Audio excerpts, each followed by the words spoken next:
Hello, everyone. How are we? Hey, Kylie. Everybody else?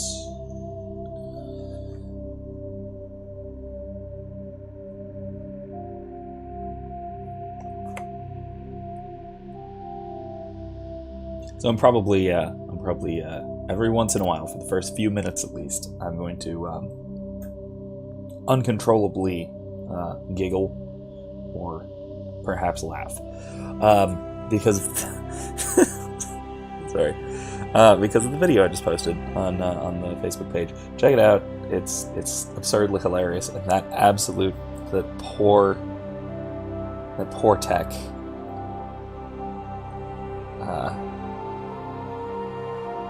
I'm not going to try to imitate any aspects of it, but if you know what I'm talking about, it is unbelievably hilarious, and incredibly mean of a thing to do, but very funny.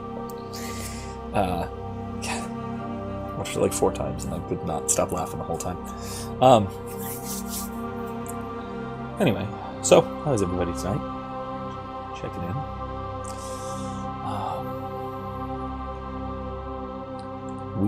I'm just kind of stalling at this point, because this is the end stretch of Mass Effect 1. Judging by how much is left here, it will take us at least an hour or two to finish it, and then we'll hang out for as long as we want to after that, watch through the credits and the endgame stuff, while we talk about the game, while we talk about any other topics that it raises, or just talk about any questions that you guys happen to have, or I've got a couple of questions I wanted to address from that post on Facebook, asking for questions for me to address at the end of the stream, that kind of thing. Oh, nice, very nice. What kind of tea? I'm drinking coffee as usual. I've got a caramel coffee, so it's not like there's not like caramel in it, but it's infused with caramel, so it's nice. It's nice. It's new from a decent enough brand that I usually like, but I forget what it is. It's from Winn-Dixie, I know that much. It's tasty. It's good stuff. Pretty good.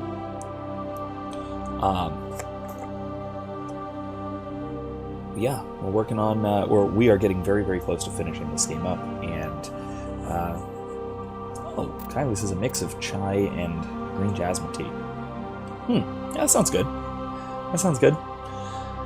I feel like I need the energy from coffee for my streams to keep up the pace, just like when I'm teaching, really. So just about the same thing. Funny story before we really jump into it, because again, I'm stalling. There's always that thing right at the end of a game where you don't want to finish it. Same thing with reading a good book, where you just don't want to read the last chapter. Well, we're here. Funny story. So my good coffee cup, the one that Kylie and any of my other students have definitely seen, it's the brown one, the brown plastic one. Some of you who watch my videos have probably seen it as well, show up from time to time, just in my lectures, whether those are classroom lectures or me just sitting in my chair. The lid disappeared. We were cleaning the kitchen. By the time we were done cleaning, the lid was completely gone. Yeah, Kylie, the thermos, the one that you're exactly thinking of, the one that I'm never without.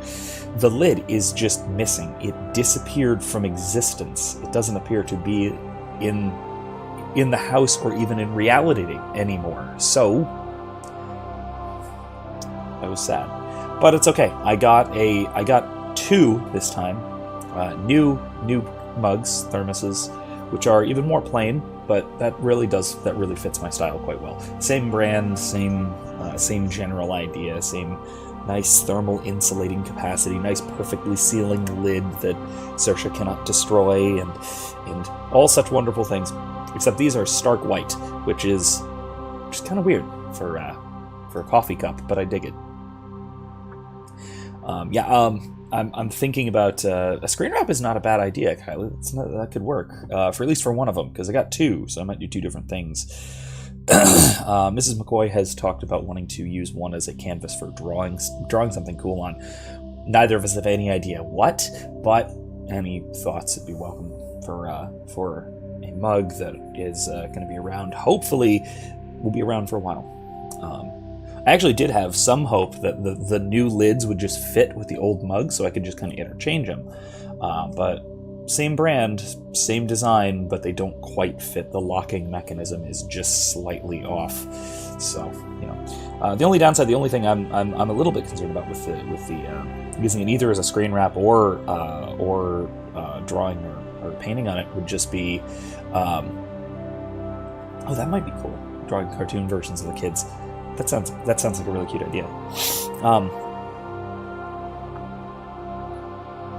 Hey, there you go. One's going to be Mass Effect, the other's going to be Yeehaw Skyrim.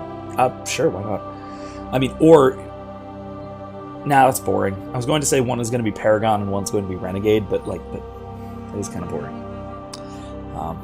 I don't know. Anyway, we'll think it through.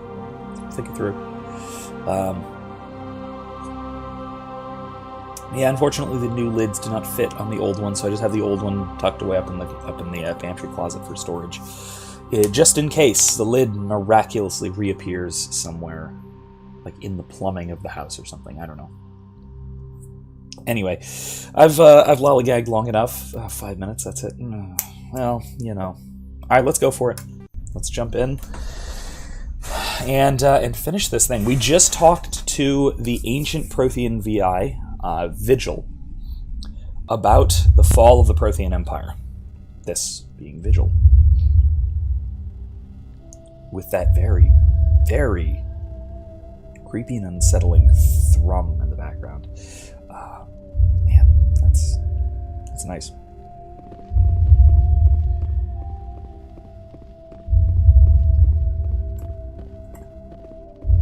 So we were just talking about this as the kind of, hello? I wish I had more time to study all of this. Yeah, I actually agree there. But yeah, this is... Oh, there we go. Yeah, this is, So Kylie says, I love the graphics.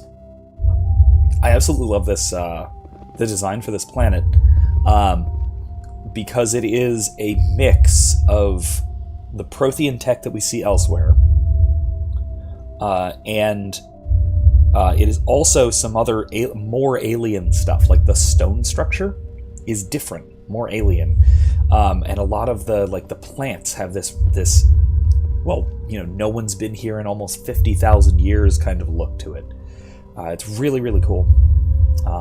And later on, they wind up developing this and why the architectural style is like these two different motifs. It was kind of a later decision that Ilos was once a city planet from the Inusanon, who were the extinction cycle before the Protheans. And so the Protheans developed a secret base here. And the Protheans were taken in by the Reapers just as we were. They failed. Not entirely. They've given us a weapon. They've given us a chance. If we can just get there in time. Yeah. So the round things are stasis pods with dead Protheans inside them.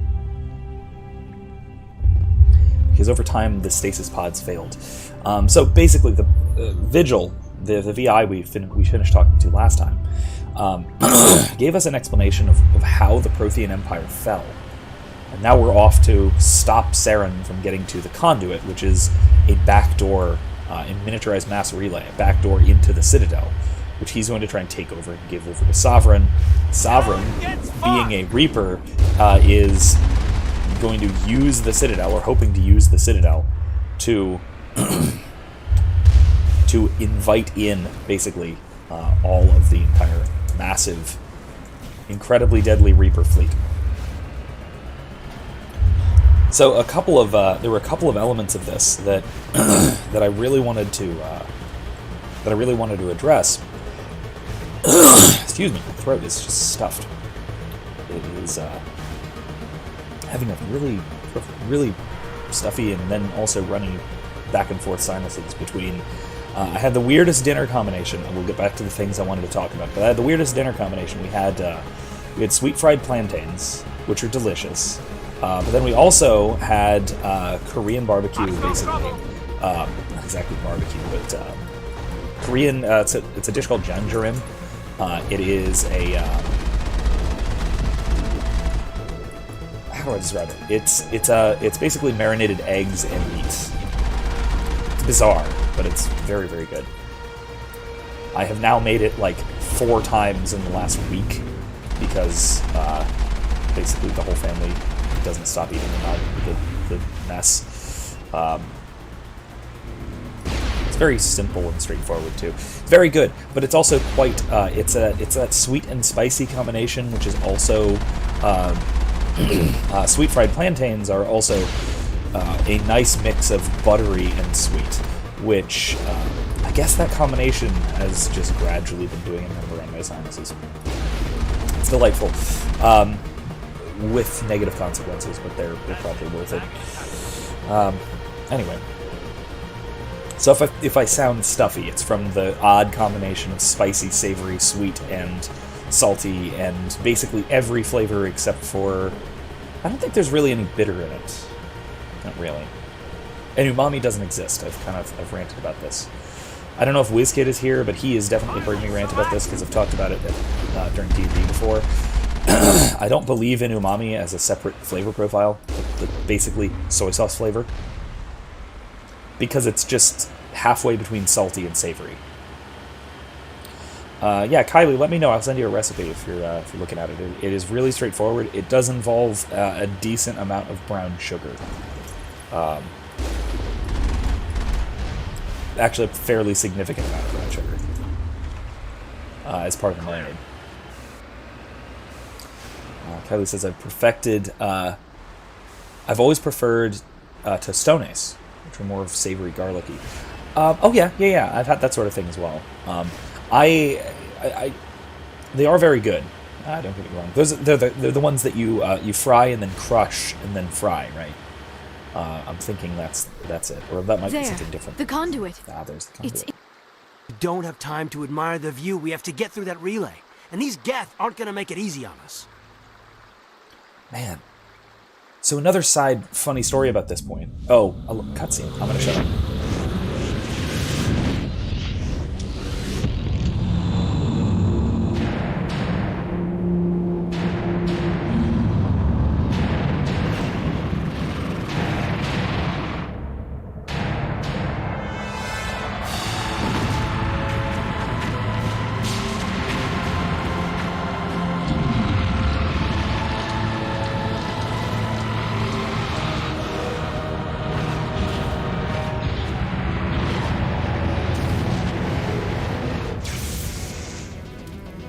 Activate the defenses! Seal the station! The arms aren't moving. Systems not responding. Abandon the Citadel! Evacuate the Council! Citadel Control! Citadel Control, do you copy?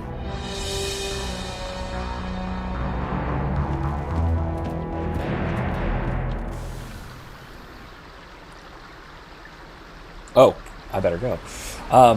So yes, that is Sovereign, the Reaper. You know what? Screw it. I'm just gonna go. My shields will hold. I hope. Once I dodge the big blasts, that should be fine. I only have 20 seconds. So. This is, I should note, so the funny story I was about to start telling was that this is the first time I have properly seen the conduit at the end of this game since the first time I played it back on, was it the original Xbox? I think it was the original Xbox. The reason is that weird blackout glitch that I've talked about. Critical failure. Please begin emergency evacuation.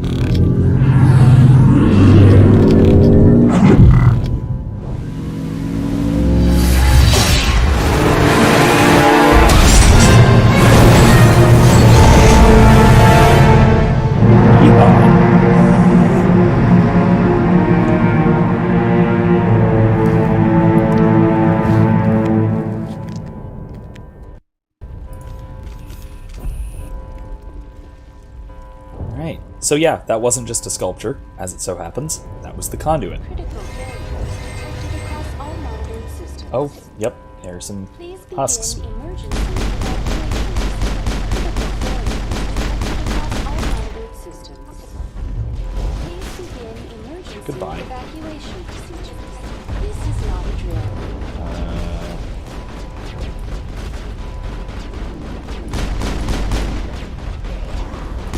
Critical failures detected across There. all monitored systems. All right. Please begin emergency evacuation. The Presidium is experiencing severe system malfunctions across the entire level. All non-emergency personnel must evacuate immediately. Give me a rundown of the damage. We have lost all primary power to the level. Environmental controls are not responding. Class 3 fires are burning in sectors 2, 3, 6, and 7. Civilian casualties are high. That sounded I way am too also pleasant. detecting numerous unauthorized synthetic life forms throughout the station. They are believed to be hostile. Please approach with caution. What happened to the council? In accordance with standard emergency procedures, the Council has been evacuated to the Destiny Ascension. Where's Saren? Former Spectre agent Saren Arturius is nearing the vicinity of the Council chamber. A warrant has been issued for his arrest, though Citadel security is unable to respond at this time. What about Captain Anderson and Ambassador Udina? What happened to them? I have no information on the status of specific individuals. Once the current crisis has been resolved, a complete accounting of casualties and survivors will begin. Come on! We need to stop Saren before it's too late! Please begin I love the glitching. emergency evacuation procedures. This is not a drill. Avina is already pretty creepy with the design, but when she's glitching like that, it's extra special. All right, let's go. Man, our matching armor looks so nice.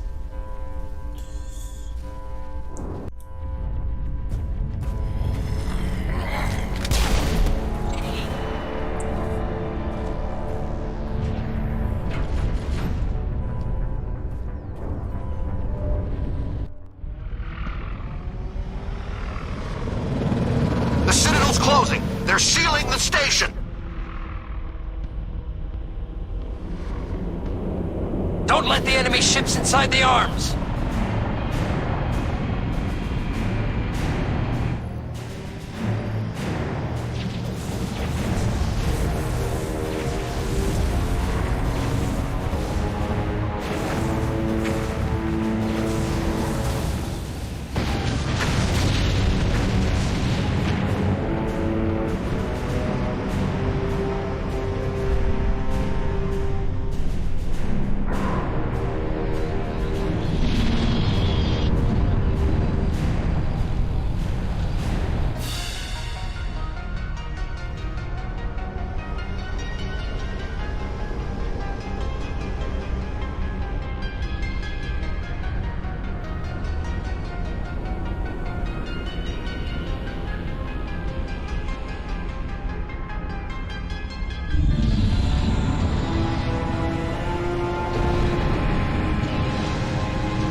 Saren's locked the elevator! Suit up!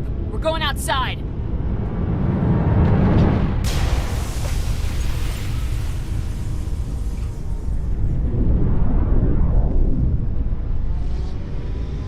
Oh, this is such great level design. It's sideways time.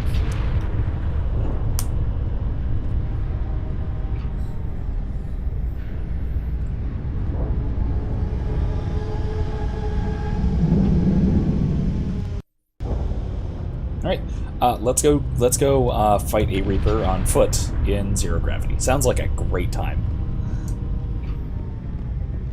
And this is why Shepard is a badass. I absolutely love this. This was such inspired level design. Along the side of Citadel Tower. Of the, Over there!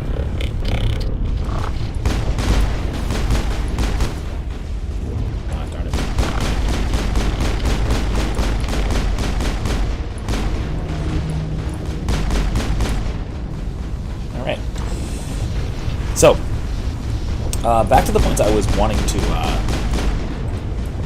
to talk about from the beginning, right? So I wanted to talk about the elements of Sovereign's trap here. So, the Reapers, each cycle, so every 50,000 years, they invade and harvest all the advanced life in the galaxy. Clear. And they manage to succeed every 50,000 years with remarkable consistency and with effectively zero casualties.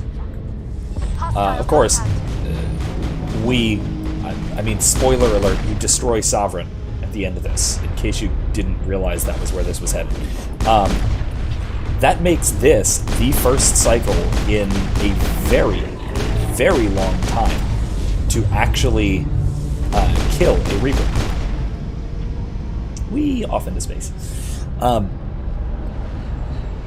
in part, it was due to what we talked about last time, what we heard from Vigil, which is that the Protheans last cycle managed to stop this Reaper signal from basically taking over the Keepers, those weird little bug creatures,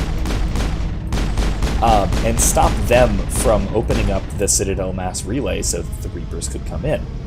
Because that's their plan, right? The plan that the Reapers have, the way they have for taking over the entire galaxy in one fell swoop is, that's my phone. Punch it. I thought there was something back there, but it's not.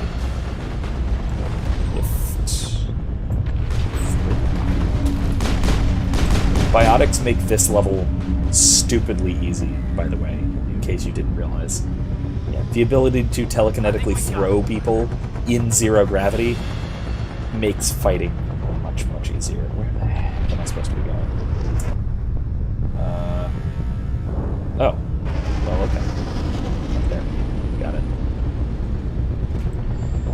It really does make this much easier. The only problem is the big defense turrets, which we're coming up on.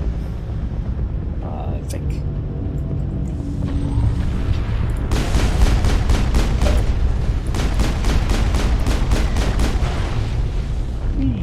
Goodbye.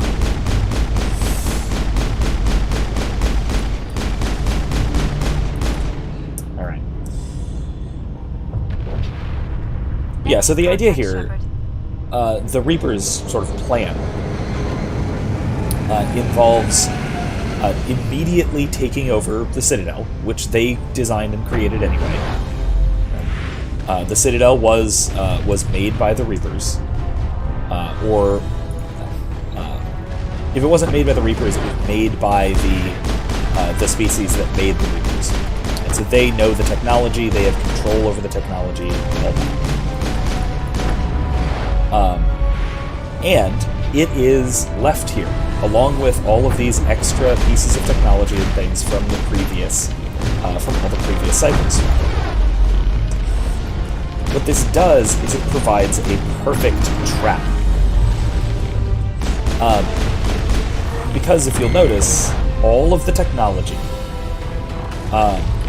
every bit of technology from this cycle, all of the advanced technology, or at least the most advanced parts of the technology, is all based on what we thought was Prothean technology. We're capable of faster-than-light travel because of Prothean technology. We're capable of, our weapons are based on Prothean technology. Our communications are based, at least partially, on Prothean technology. The Protheans were incredibly advanced at communications, like more advanced than the cycle, and they are. You wind up meeting a Prothean in the third game who is very, very ready to tell you how primitive your communications are in the cycle.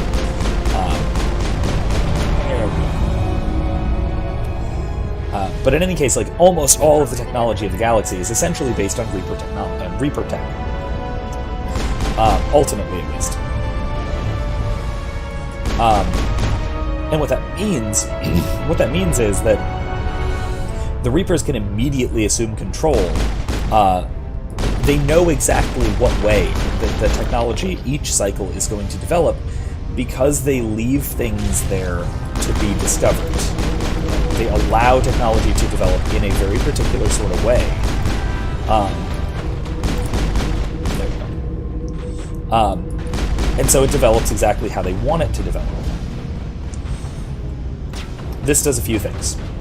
One, it makes the enemies predictable. Right? It makes the targets of their takeover very predictable. They know exactly what they're going to be facing, and they know that whatever it is that they're going to be facing is going to be less advanced than... It's going to be basically a less advanced version of their own technology. Darn it. Yeah, that. I'm okay.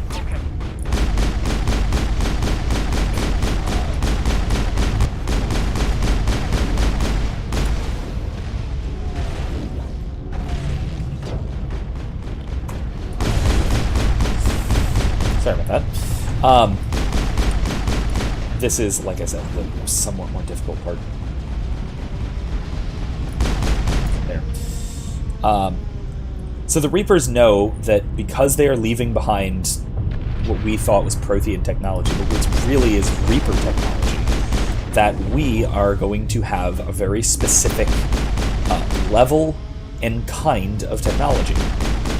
And that level and kind of technology is basically their technology, but less advanced, right? We basically just have a less advanced version of Reaper technology. And so that means that it's actually quite manageable, right? They can fight it, they know exactly how to go after it. So if you can control exactly what your opponent has access to, that makes your opponent all the more vulnerable to you if you decide to go after them, and the Reaper's plan is ultimately to go after the citizens of each cycle. All the organics, and as it happens, all the synthetics too, they would then, after having finished harvesting us, they would have harvested the Geth as well. Okay, cool. What do we got down here? Nothing? What do we got over here? That's the last of them. That's it. That's it for this. Alright. So, that is our... that's effectively, right, what they're doing. Right? They're controlling the development of the technology of each cycle. Then, it goes beyond that, because they also leave the Citadel in particular. And the Citadel is this this easy-to-use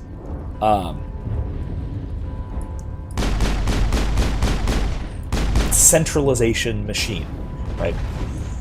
Basically, a large part of what the Citadel is a pre-made seat of governance, a pre-made seat of just about everything. Hey, Nicholas. How you doing? Good to see you. Once we are through all of this, once we finish off Saren and finish off the main story of the game, I will definitely get to your question and any other questions we got. So that is definitely something I look forward to talking about. Particularly to your point, definitely going to be talking some about Molyneux's UPB problems I think there are with universalization. So I think that is in large part what's going to address your question, but we'll get to that eventually. But the Citadel, right, this thing, the thing we're in here, this is a wildly convenient bit of centralization. And what the Reapers do with this is they encourage each cycle, whether that's the Protheans, whether that's us, or whether that's anybody before, to make this their central seat of power and make it a central point of failure. And then they jump in and they make it fail. And that allows them to basically take over. Let's see what he's up to. Ooh, a grenade.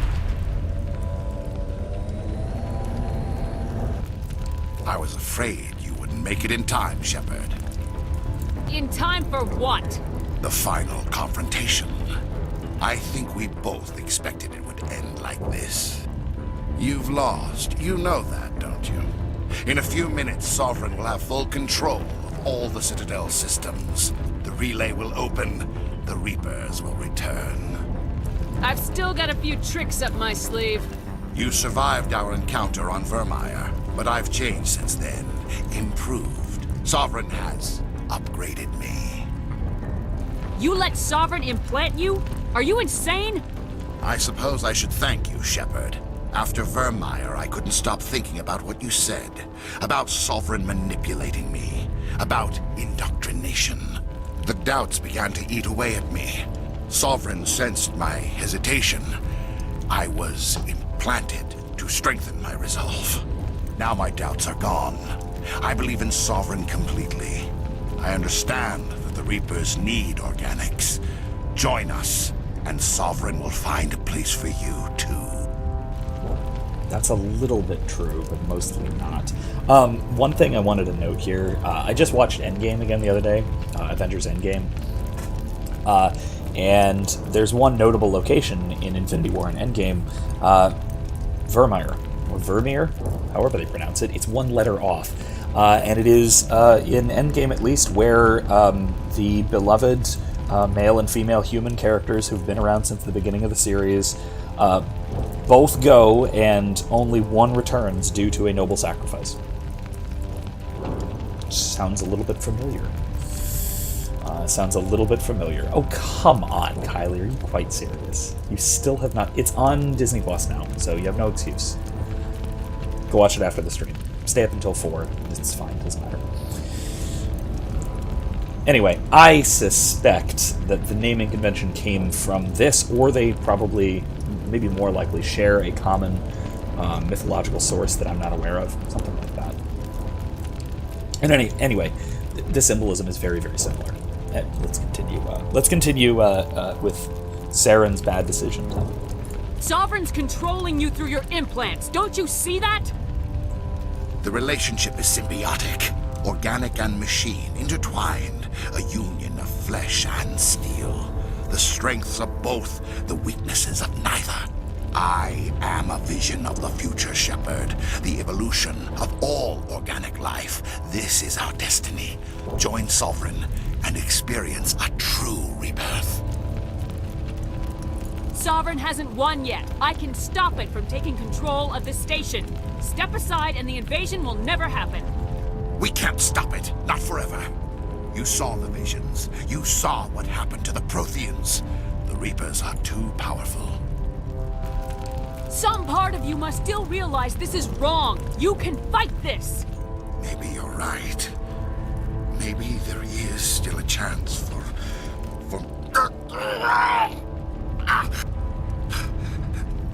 The implants. Sovereign is too strong. I'm sorry. It is too late for me. It's not over yet. You can still redeem yourself. Goodbye, Shepard. Thank you.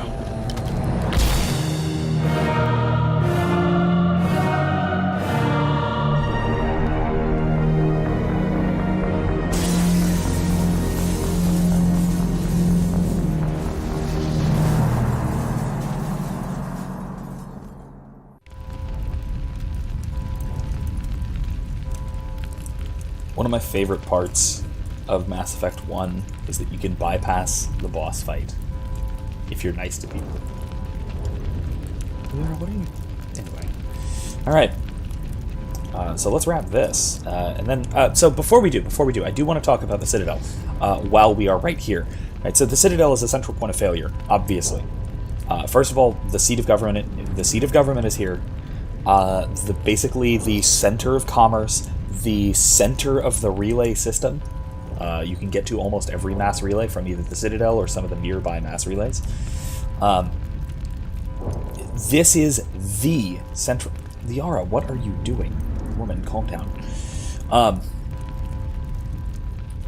Anyway, this is the central point of failure. So, the Reapers invade here, they take over.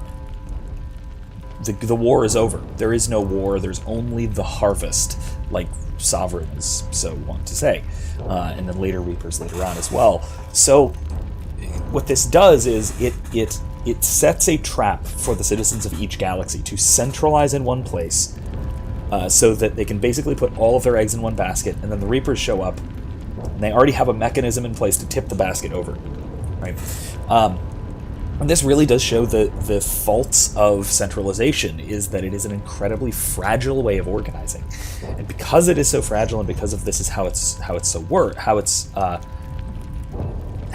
organizations like that work, the Reapers exploited that by making the Citadel so enticing as a centralization, right? As a point of centralization where everything comes together, like every part of galactic society kind of comes together here. And so if they take it out, then they win immediately, which is what we heard that they did in the Prothean cycle, right? The Protheans centered everything here. They had census data. They had all of their military efforts were coordinated through the Citadel. Every aspect of their empire was done through the Citadel. So when the Reapers immediately took it over, when the entire Reaper armada basically jumped in from dark space and appeared around the Citadel, the Prothean Empire was immediately done before a battle was even fought. And then it was just a matter of picking them off one by one, especially because from the Citadel, after taking it over, the Reapers just shut down the mass relay network and only made it so only they could use the mass relays. So everyone was also was isolated away from everyone else, away from the rest of the Empire. So basically they made it so they took over in one swoop, and they set it up so that every cycle will centralize like this. One of the things that we'll see this especially as we get through to Mass Effect 3, but you can see it already starting to occur here in 1, is that this cycle is not very centralized. Excuse me, the Citadel Council is something roughly akin to the United Nations, not something akin to a federal government. Right? It's basically just a place for different civilizations to send ambassadors, rather than it being an absolute centralized place of absolute authority, like would be so tempting to do. And part of that is just because of the relative independence of the various civilizations in this cycle. Humans being one of them, but even before that, the Asari and the Solarians were the first ones responsible for this kind of decentralization. Eventually, the carbon monoxide levels in this room, with all these fires burning, are going to get intolerable, and Shepard's just going to keel over dead, but it's fine. We'll keep talking. Right. So Kylie asked, it was created as a failsafe. Yeah, basically. It was a way for the Reapers to just show up and immediately have an overwhelming advantage. Now, as you can tell by Sovereign, like if you look outside when we were on our way here, Sovereign's already, each Reaper is already incredibly powerful, just purely from a military standpoint. But if you get enough people together, maybe they can eventually take one out. And from what we find out about their reproduction cycle later on, that's a really big loss. Losing a single Reaper Dreadnought is a big loss for the Reaper fleet. So they don't want to do that. They want to take every precaution so that they can come in with overwhelming force immediately, take out the central point of failure, and then go out from there, safely eliminate and harvest the entire galaxy, the entire galactic civilization. So with this little trap they lay, they make it so that they immediately win, with basically no resistance. And the same goes for the development of technology. If you have this ready-made, easy-to-use and easy-to-understand form of technology available to everybody in the entire galaxy, right, which is based on Reaper technology, then that's the way that every technologically advanced civilization is going to develop. Everybody's going to be using the same Mass Effect technology. They're going to be using basically these mass reduction FTL drives. They're going to be using the mass relays for long distance FTL travel. They're going to be using mass accelerators for their guns, right? Which is why you barely see anything like particle beam weapons, right? Mass Effect is a projectile kind of sci-fi, right? They use guns. They're not technically guns. They're mass accelerators. They use Mass Effect fields to fling incredibly small particles at an incredibly high velocity, right? Which is which is not exactly like a modern firearm, but it's a kinetic weapon.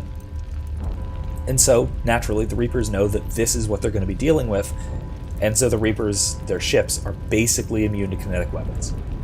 They're designed to be basically immune to kinetic weapons. The Protheans did decently well because they did have something like particle beams.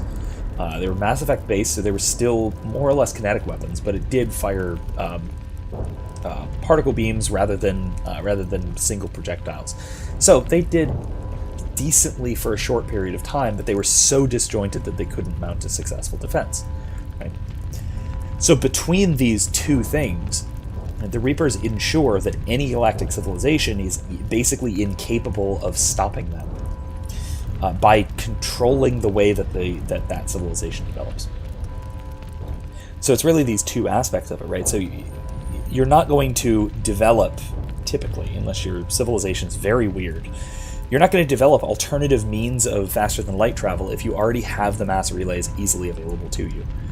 I mentioned this from our talking about our tabletop campaign, which we played in set in the Mass Effect universe after the end of the trilogy, after the relays were destroyed.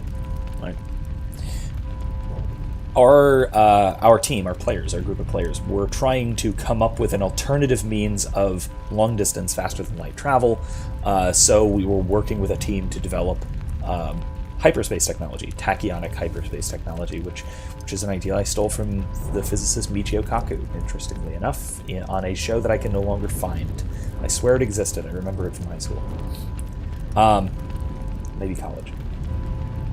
In any case, or maybe Star Trek-style Alcubierre warp drives, warp bubbles, maybe wormhole technology, right? Any of these sorts of things could be presumably developed, right? There are ways you can say the right technobabble that it sounds like it makes sense, even using sort of Mass Effect technology.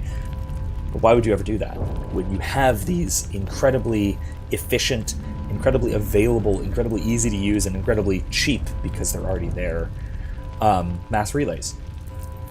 You wouldn't make the investment. So it's a trick. It causes each civilization to develop along the same lines. Now, Kylie asked what just happened. That was a little while ago. Saren shot himself. Saren realized far too late that what he was doing was wrong, but he knew he couldn't switch sides, right? He couldn't change his mind and try to join you. Because he basically was under Sovereign's control. He was indoctrinated, and he was implanted with basically an AI in his head, as CJ pointed out. That's a whole different story, and it has something to do with Mass Effect Andromeda, the sort of fourth spin-off game. That's a long story, maybe for another time.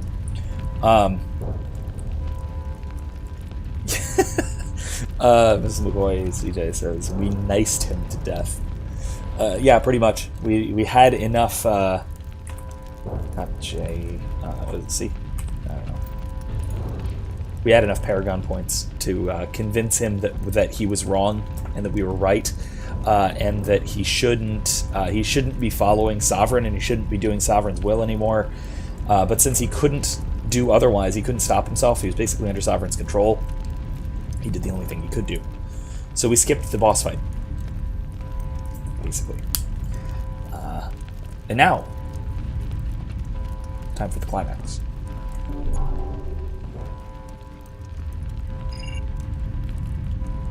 Vigil's data file worked. I've got control of all systems.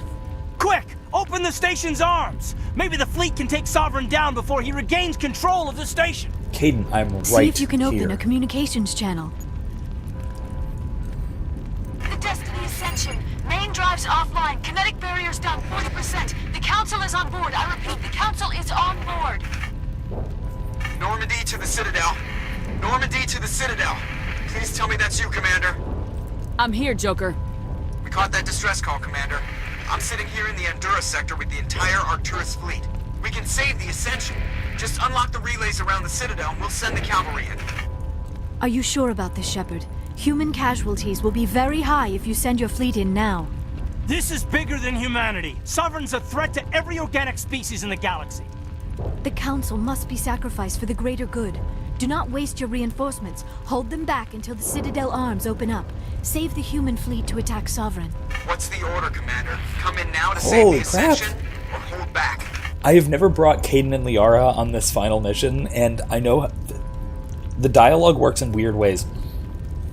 Because it always has one of your squad mates saying, save the Council, and the other squad mate saying, let the Council die and save the reinforcements. I've never seen Liara be the one to say, let the Council die. That is so uncharacteristic of her. This is basically the squad who... I think under any other circumstance, if you bring Caden, he is the one who says save the Council. Under any other circumstance, if you bring Liara, she is the one who says save the Council. But the two of them together are just like otherwise the nicest people in the galaxy, so they're just like, the game has to have one person arguing for one side and the other arguing for the other side. Also, Kylie says, whoa, Caden, y'all need to drink some chamomile and calm. Yes, he's yelling. We're 3 feet away from each other. Shh.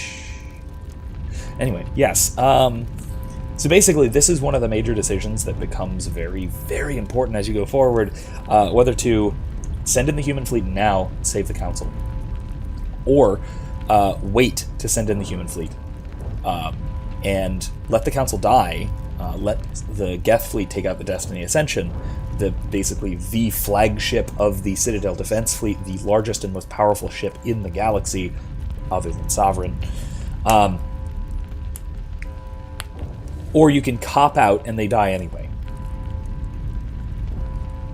This is just this, but sounds nicer. We're going to save the Council.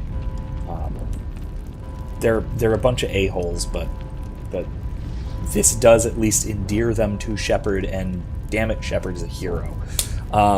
Is what she does. In any case, though, I want to point out one other thing about this in particular, is that this, the decision we have here, and this tactic Joker is talking about, absolutely typifies human naval doctrine in the Mass Effect universe around this time. So this is stuff that you only really find out if you read lots and lots of codex entries, which I have. So basically how the human military works in Mass Effect, how the human navy works at least in Mass Effect, is because they don't have the same fleet capacity that older races like the Turians or the Asari have, including being limited by treaties. That's another funny story in a second. Because they don't have the sheer firepower and the sheer number of ships to defend all of their territory, they just don't. Right? Most human colonies are basically undefended. They may have like a scout ship present to quote defend the colony if pirates attack or something pathetic. Right?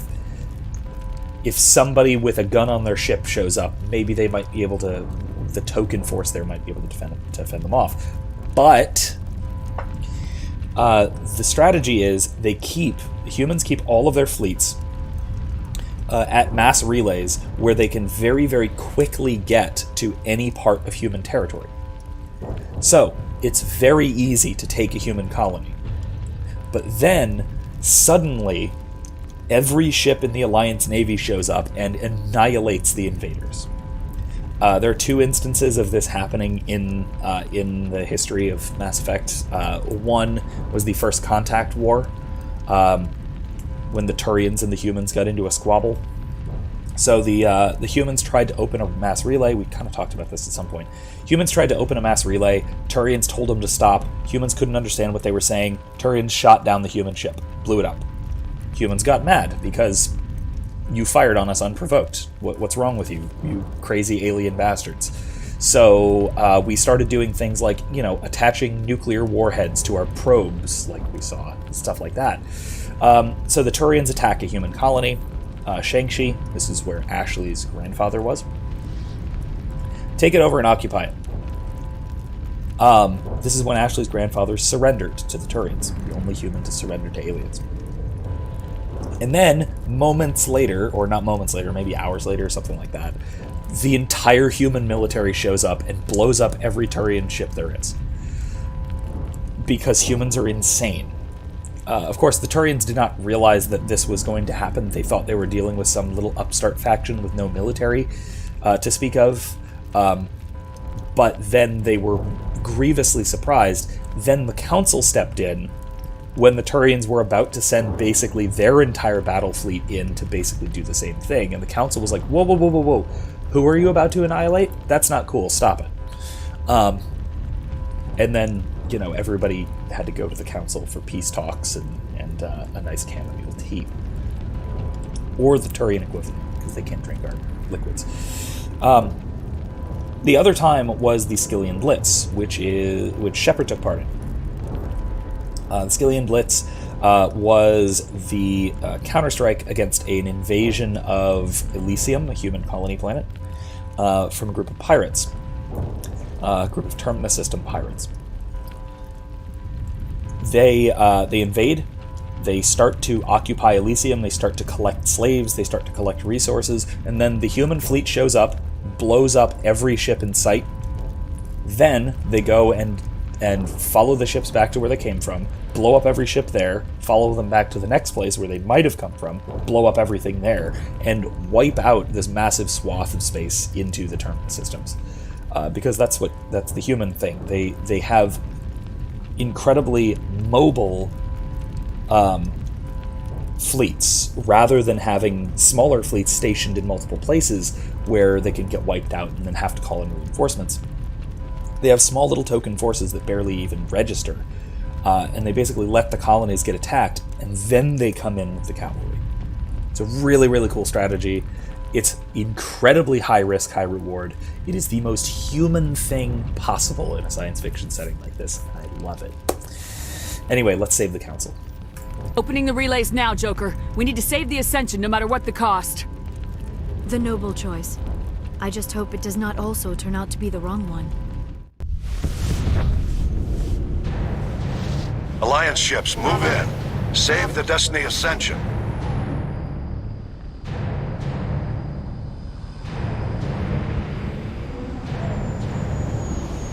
Commander, we're picking up reinforcements. It's the Alliance. Thank the goddess.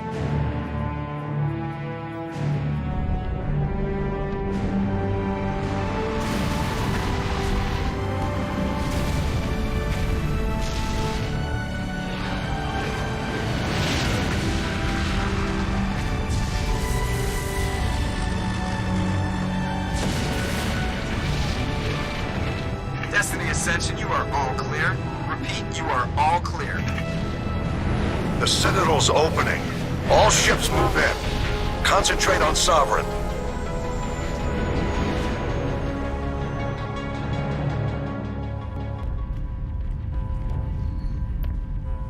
I also really love human ship design. They're basically flying bricks with a little bit of style. Make sure he's dead.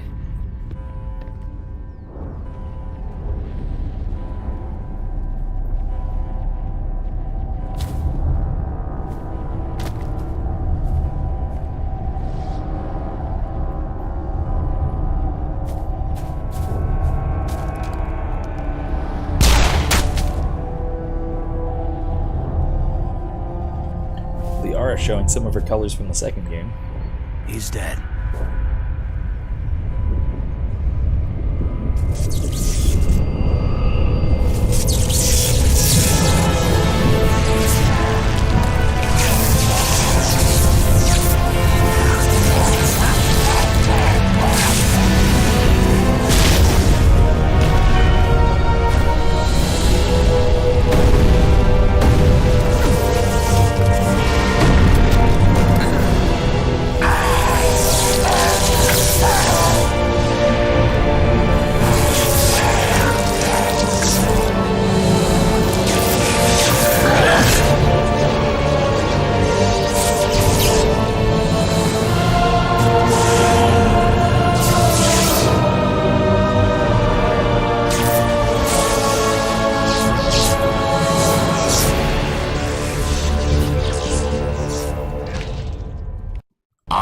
am sovereign, and this station is mine.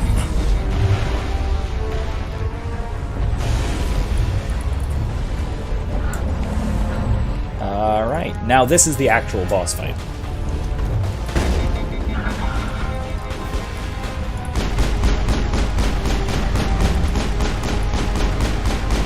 Is he stuck? Yay, we have a pinata! Whee.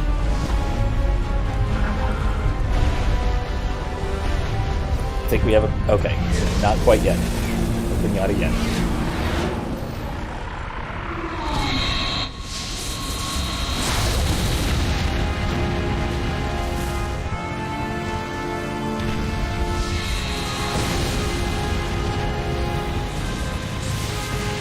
Sovereign's too strong! We have to pull back!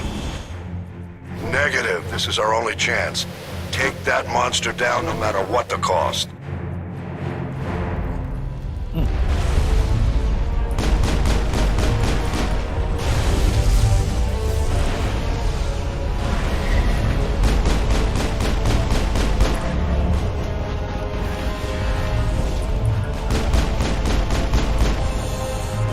Biotics make this fight much easier as well.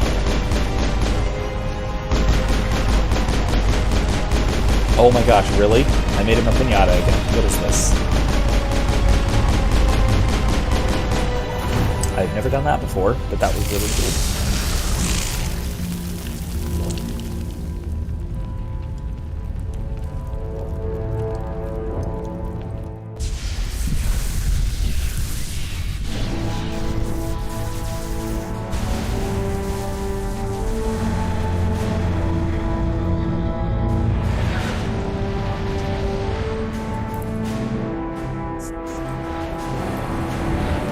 Its shields are down. Now's our chance.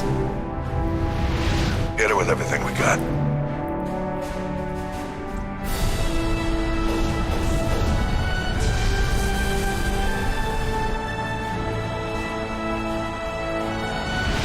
Hard on my flank. We're going in.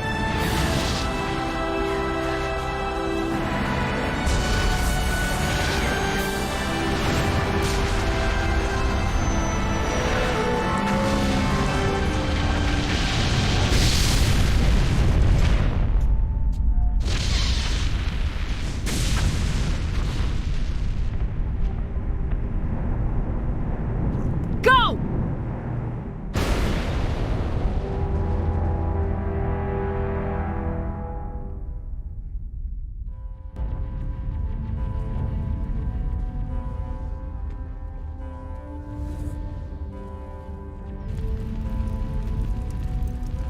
Uh-oh.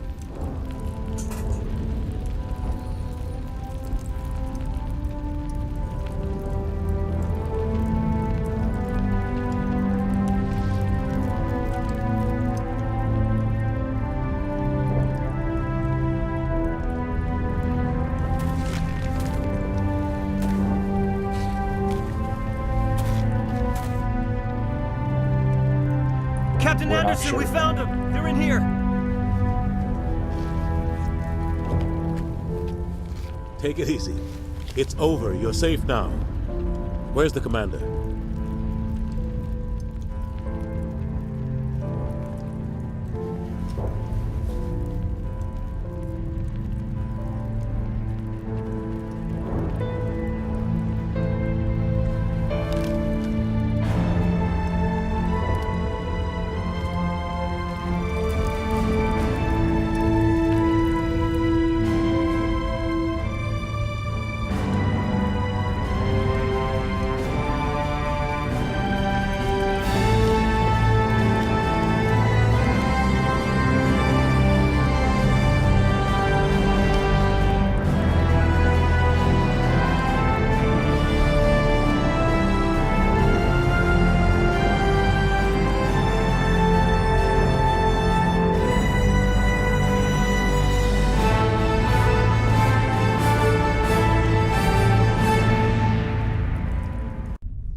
Ambassador? How can this We be a have trilogy if gathered here Shepard to dies? recognize Oh, the enormous wait. contributions of the Alliance forces in the war against Sovereign and the Geth. Many humans lost their lives in the battle to save the Citadel. Brave and courageous soldiers who willingly gave their lives so that we, the Council, might live.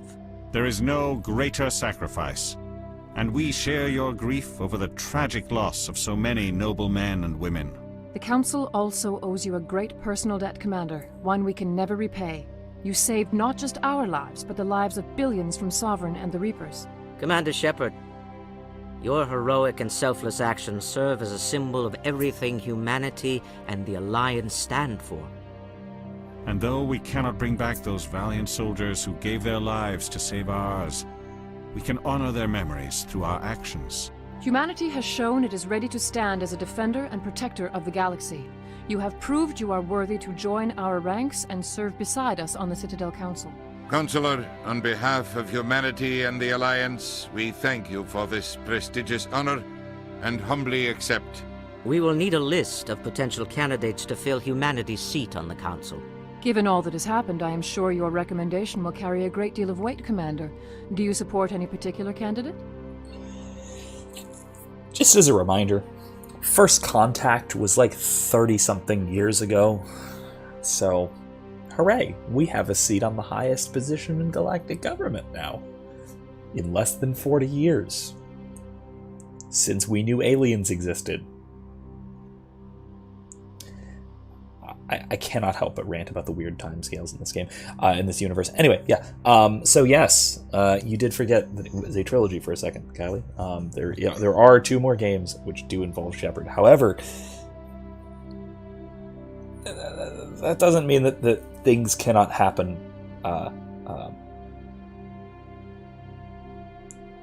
Otherwise,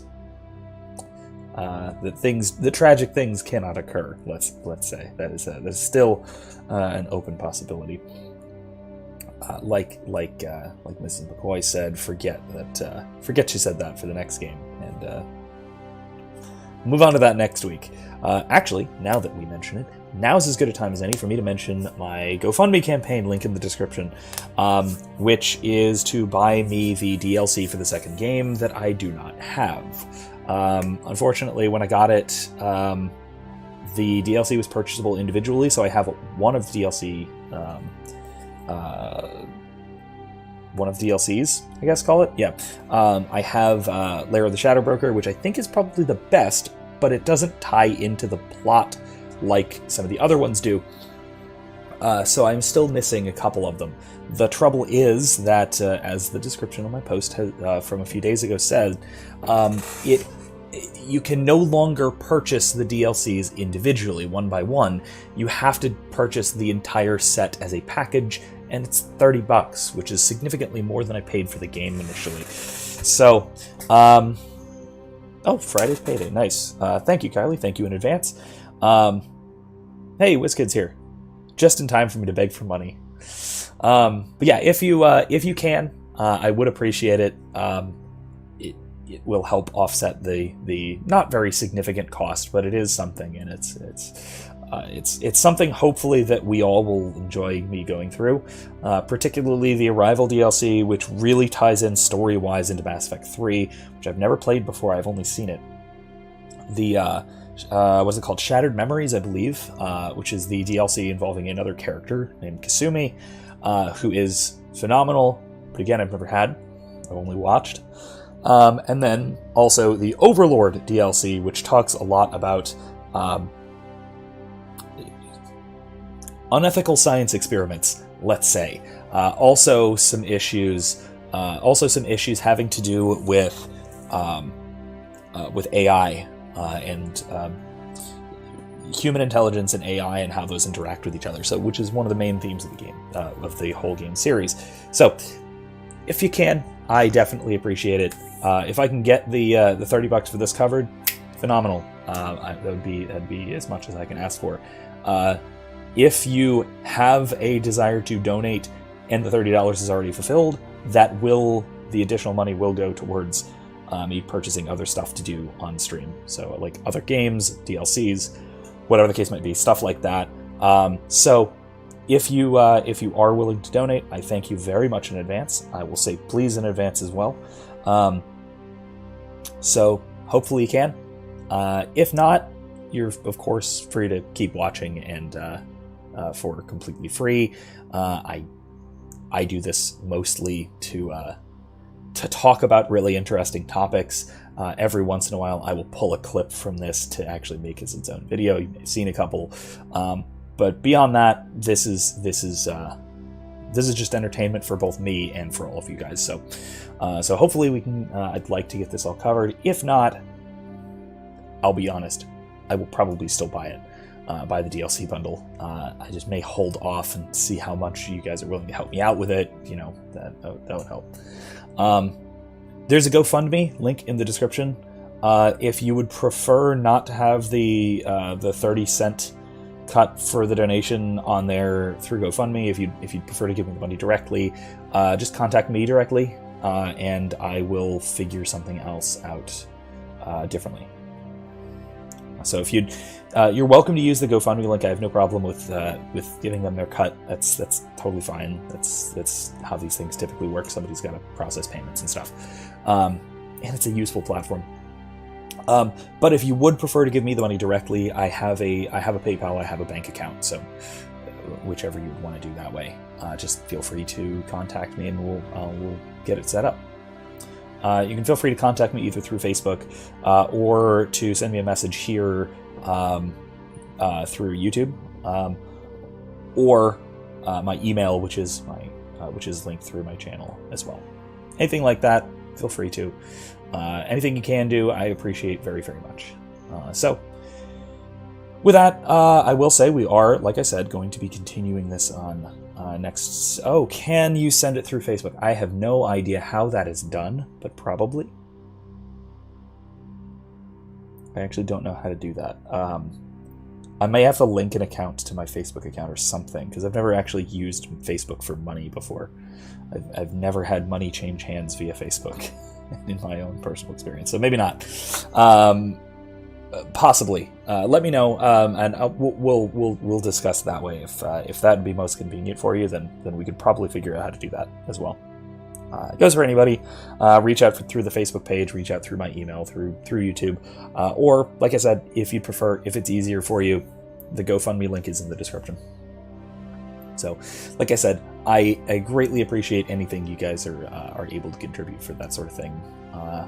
I know it's a silly little thing to ask, but you know, it helps offset a little bit of cost during if nothing else, during a summer where my only income is Corona bucks. So there's that. Anyway, so let's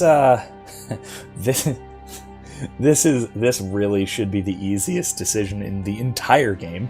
Should I pick the complete dickhead or Space Dad who punched the dickhead in the face? Let's go with Space Dad. We need someone with the courage to stand up for what he believes in. Someone like Captain Anderson. Him? You must be joking. Anderson prefers to let his fists do the talking. Only with you, Ambassador. Only with you. Are you sure about this, Commander? The captain's a soldier, not a politician. Exactly. We've already got too many politicians on the Citadel. The captain would be perfect for this job. I think it's an inspired choice. The Council would welcome him with open arms, should he accept. I'm honored, Counselor. As humanity's representative, I'll do everything in my power to help the Council rebuild. Sovereign's defeat marks the beginning of a new era for both humanity and the Council.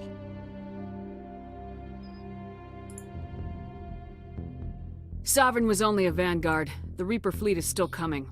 Hundreds of ships, maybe thousands. And I'm gonna find some way to stop them.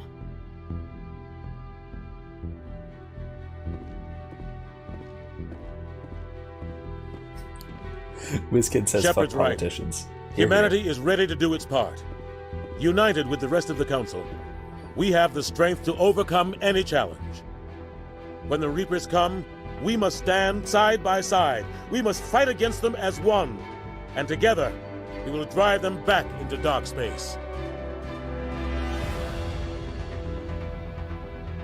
man, hopeful as that is, the Council completely ignores every bit of this threat in the entire time between this and Mass Effect 2, and then all the way through to Mass Effect 3, which is just terrible. Yes, sorry, WizKid, you missed the Sovereign fight. Don't worry, I skipped the first half, because I had a high enough Paragon score.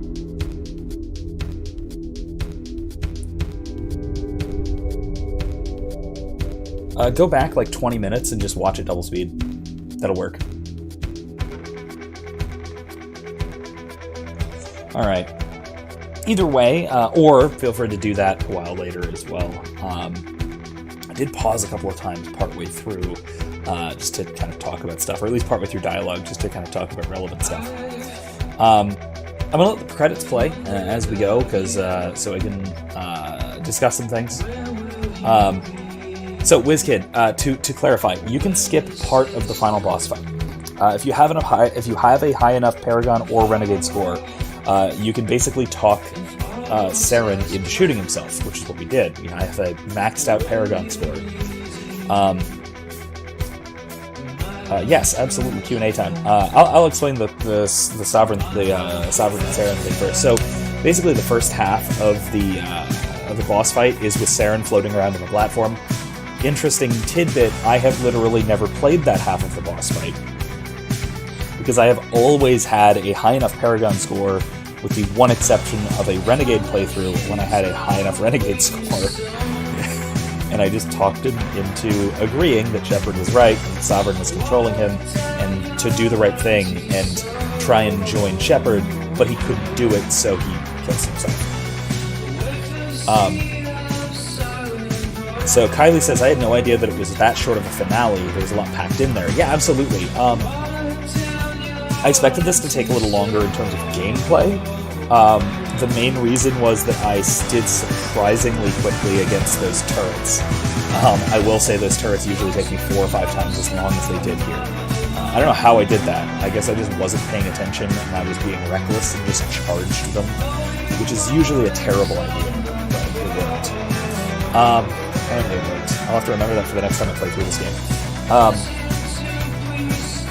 But yeah, it was a relatively short boss run.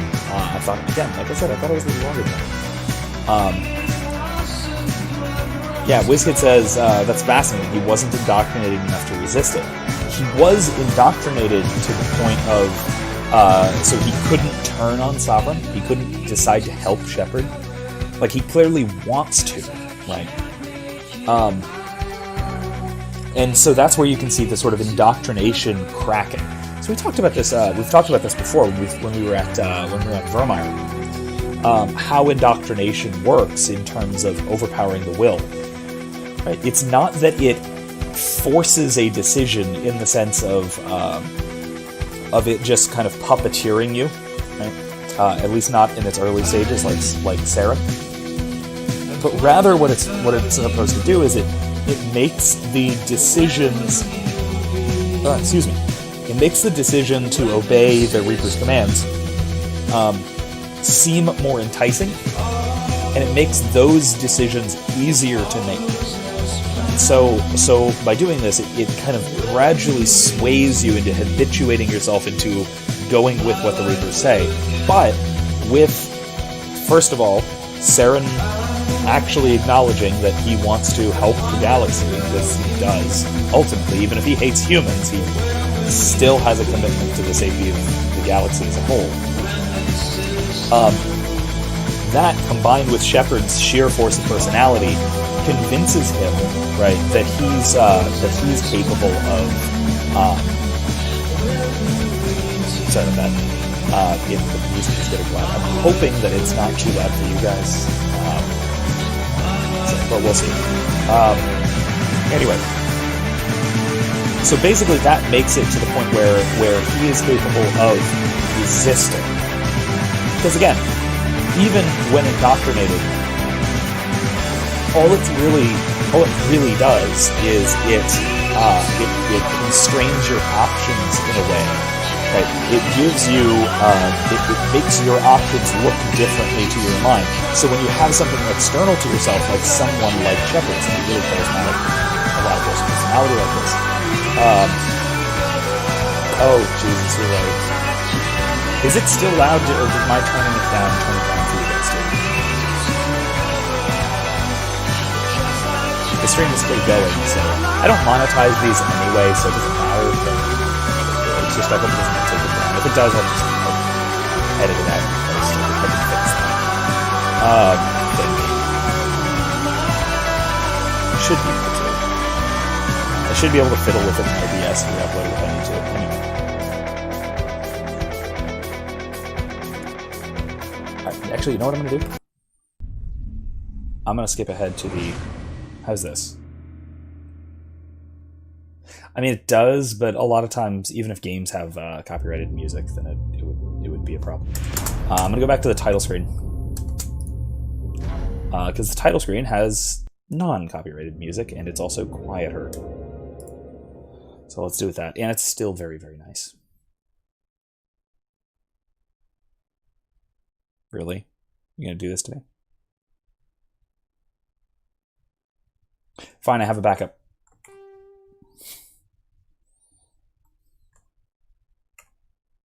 Really? What's going on here? There. Let's do that. Put that there. And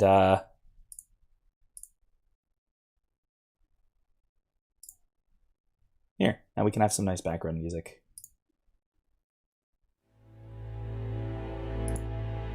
There.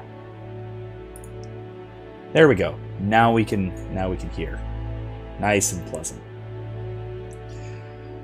Okay, so back to what I was saying, right? So indoctrination, right?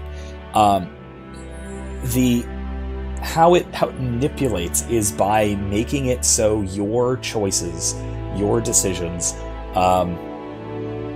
they seem so that the options you have to decide between, it seems like you have better reasons for selecting the reasons that the Reapers want you to choose, right?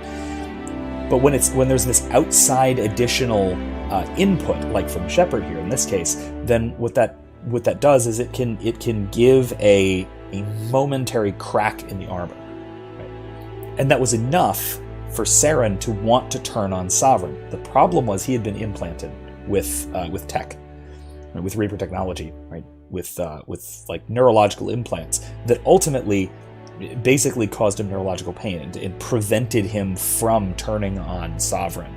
And it was directly controlling him by just directly overriding his nervous system, essentially. Right. And so instead, he decides and is then ultimately capable of killing himself, rather than turning on the Reapers, which he couldn't do, or rather than obeying Sovereign, which he now realized he didn't actually want to do. So the screen, what you're looking at right now, Kylie, it is awesome. Yeah, this is the title screen for Mass Effect 3, but without the actual title up on it. So that's what that is. It's also the theme for Mass Effect 3. It is, in my mind, probably the best theme of the trilogy. It's certainly the best. It's certainly the most muted of the three. The theme for 2 is great, but it's very like driving, and it would not work too well for me to just sort of talk over. So there's that. So back to some other questions. So what else were we talking about? First of all, if you have any other questions and you didn't put them anywhere else, feel free to drop questions here. Hey, Ego, how you doing? We are just getting to the Q&A portion, so if you're just joining us, that is where we're up to right about now. We just finished Mass Effect 1, killed the Reaper, killed Sovereign. We placed good old Space Dad, Captain Anderson, in the council seat, as he deserves, especially for punching the other guy. And we are going to be getting ready to start Mass Effect 2 next week. Yeah, WizKid says it's very melancholy. Yeah, absolutely. Everything about Mass Effect 3 is incredibly melancholy. Every bit of the theming, basically everything that has to do with the game is this this beautiful bittersweetness. There are these moments of victory interspersed with the moments of victory kind of shine through this sort of just blanket of loss. And I mean, look at what you're looking at. You're looking at debris raining down on a burning planet, which I think is Earth, but it might not be. This might be Palaven, the Turian homeworld. Darn it. I forgot to do the General Kenobi thing. I'm disappointed in myself. Yes, including the ending, which I won't spoil, because some of us in here have not seen it. Any of them. Any of the four. 4 endings, because now there's 4. Kylie says, so I should be prepared with tissues and tea when we get to the 3rd one. Basically through the whole game, yes. Yeah, pretty much. I will probably put some emotional trauma warnings before a few key moments, like priority Tuchanka, that's one. The priority Citadel, the second time you go back to the Citadel. The one with the council, and the scene that happens right after that with Oh No, yeah, Oh No, exactly that one. The priority Tuchanka is really the that's the hard hitter. WizKid is correct. You will cry and cry. Yeah, absolutely, no doubt. It is one of the most emotionally impactful games I've ever played. Possibly, I mean, really in general, one of the most emotionally impactful pieces of literature that I have experienced, and I do certainly consider video games, especially this sort of video game, a form of literature, because it tells an in-depth story with. It's just that it has input from the player to varying degrees, and I think a lot of especially story-based games are a kind of literature, just as much as I would think of. I think of cinema as a kind of literature as well, which is kind of an atypical way of using the term, but I think it works. I think it certainly applies. Also, I will say again, like I mentioned before, I just watched Avengers Endgame again the other night, and I cried again, because of course I did. It's a couple of things having to do with it. First of all, it is a lot of the emotional impacts in the story of Avengers Endgame. They build on so much of what has come before. The bit at the end with the cheeseburger is the part that I just cannot get through dry-eyed. Partially it has to do with that when the movie came out, especially, I was a new father, and that just I could not deal with that. WizKid, I will get to your question in just a second. But on the topic of, I assume, Mass Effect 3, Ego says, so many goodbyes there, but none is big and worse than the one of the franchise and the logic itself with that ending. So, this is the thing. I actually liked the ending for Mass Effect 3. That said, I think there are two morally acceptable endings, and I'll talk about this when we get there. But there are 2 morally acceptable endings. One is destroy. The other is walk away. Control and Synthesis, the entire series is about telling you not to choose those options. Right? The entire point of this game that we just played is don't choose Synthesis. The entire point of the second game, and most of the third, is don't choose Control. I don't want to get into too many more details of that, but I am going to kind of hint at it as we go through. But let me just put it this way: that Saren is the antagonist who is the primary promoter of the mentality behind the Synthesis ending. And Ego says, I just hate it, and we all have legit reasons. Yeah, oh, no, don't get me wrong. There are absolutely reasons to hate it. especially given the negation of choice that comes about from it. The extended cut ending helped. It did really add some differences in the content, but not as much as it maybe should. That said, I do think that again, I'll recommend once more. I've mentioned this before, and I don't know if this will change your mind, but it's at least another perspective to consider. The bad writing in ME3 is just too overwhelming there. Yeah, there's some moments of that are just not good. The Star Child ending is super weird. That just sounds inhuman.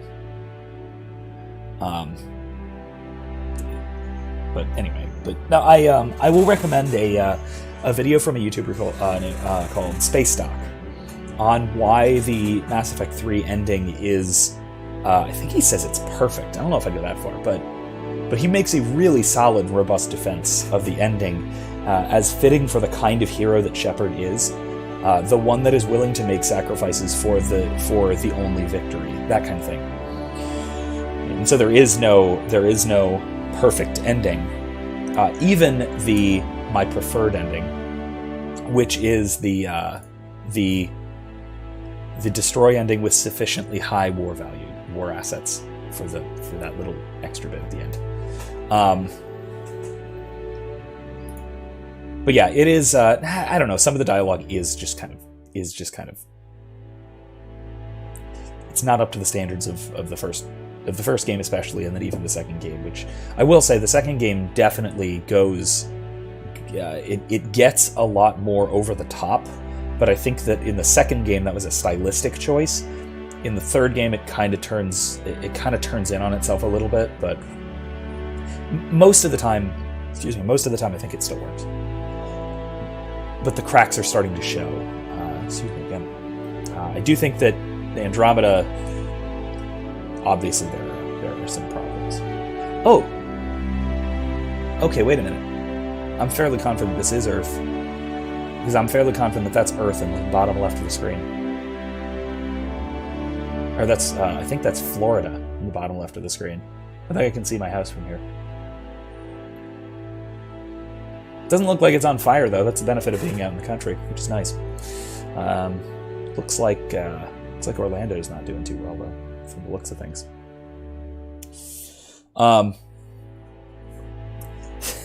There's no lower limit to how bad the writing can be, in my opinion.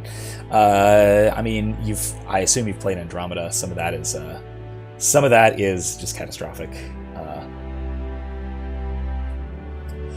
So Kylie asks, wait, is it a case of the writing in the third one trying to live up to the other two before it? Kind of, right? It's trying to keep the same style, especially from the second game, which is very over the top. It's very action. It's like very action movie, and it also seems to be very. It's very like cliche 80s action movie, where Mass Effect 1 was very much like cliche 80s science fiction, like Blade Runner kind of thing. And that stylistic change got things kind of mixed up in the third game in the series. Don't read Ego's comment if you don't want spoilers.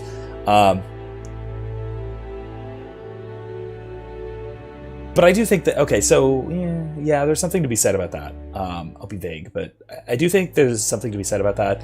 But again, sufficiently, well, first of all, control and synthesis endings, that doesn't happen. Everything is fine, but you shouldn't choose those. Those are bad choices. The destroy ending, though, you're right, that is a big problem, but it is kind of implied in the extended cut that rebuilding is possible and that it does eventually happen. Of course, we have no time frame for that at all. Which is why I'll actually, this is a great time for me to talk about to talk in a little more depth into the tabletop campaign that we ran, which was set after the destroy ending. But it was set 10 years after the destroy ending of Mass Effect 3, and it was set on Terra Nova, or at least as a starting point. And the whole purpose of the campaign was to gather people and technology and materials to construct an alternative means of long-distance FTL travel. And so that turned into sort of its own, that can be, I think, its own story if BioWare were willing to settle on an ending. Like, if BioWare were willing to settle on an ending, they could do a significant time jump. 10 years, 50 years, maybe 100 years. Asari live a long time, could be even more. And say, all right, the galaxy's working on rebuilding. And therethere's a debate between rebuilding the mass relays or coming up with something new. Right? And that's kind of what we did. Right? In fact, we had I had my players choose at the beginning when we started the campaign.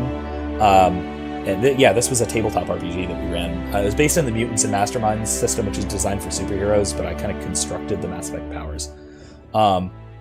Ego. I would also absolutely love a First Contact war story. I mean, there was the comics that followed Jack Harper and followed Saren, but that's not what you or I are looking for. Anyway, but yeah, that's a very solid point. That'd be really cool. I'd like to see it as... I think that would make a really good... something like an RTS, a real-time strategy game for the First Contact War would be neat. Even if it's just on Shang-Chi. Anyway, though, so what I was saying is right at the beginning, when we first started the campaign, I basically gave my players the choice. Do you want to be on the team, the research team, that is working on reconstructing the mass relay? Or do you want to be on the research team, the sort of underdog team, who is working on trying to invent new technology? Who is trying to basically invent a hyperdrive. So a different method of faster-than-light travel, still using Mass Effect technology. I fiddled with the technobabble, so it made enough sense for a sci-fi, for a medium-hard sci-fi. But basically, I let my players choose, and the party decided that, all right, we're going to do the underdog story because we want to do the new technology thing. So I basically had a group of NPCs that were doing the other campaign, and they were basically just kind of running against each other and against the clock. Miga says, humans suck, let me play as a Krogan Turian or even an Asari. Yeah, that'd be actually really cool. I would love I think Mass Effect is a decent setting for an MMO. And there's enough time between Human First Contact and the Reaper War that you can just have an MMO set in that time. That would be really cool. Where you can choose your race, you can choose your species, you can choose your profession, you can choose your home world or home region at least, that kind of thing. It'd be neat. It'd be really neat. It would be harder to make a story-based game where you can choose a different race, at least in the lead up to the Reaper War, because I mentioned this earlier when I was talking about the Citadel, that the various civilizations of the galaxy are still fairly distinct. So it would have to be either a very generic main character story. Also, WizKid has a good point. Good luck getting them to not ruin it, because, yeah, that might happen. Although I honestly would trust whoever the division of BioWare is that's running Star Wars: The Old Republic. I'd trust them with it. They could do it. That's basically KOTOR 3. Doesn't live up to 1 or 2 as much, but honestly, the single-player campaigns in that game are phenomenal. So, yeah, they could do it. But as far as a strict single-player game, single-player campaign that has one story and you choose your race for it, like something more like most of the Dragon Age series, Origins and Inquisition at least, where it's one story and you just kind of choose your starting character and their origin, right? That would be a lot harder, and it would either need to be the story would be. I can think of a couple options. One, first of all, it would have to be set on the Citadel. You would either probably have to be something like Citadel security, like you could be a CSEC agent, that'd be kind of cool, or something like Citadel military kind of thing, or you could be a Spectre, and it could be a side story to the Reaper War or in the lead up to it, or anything like that.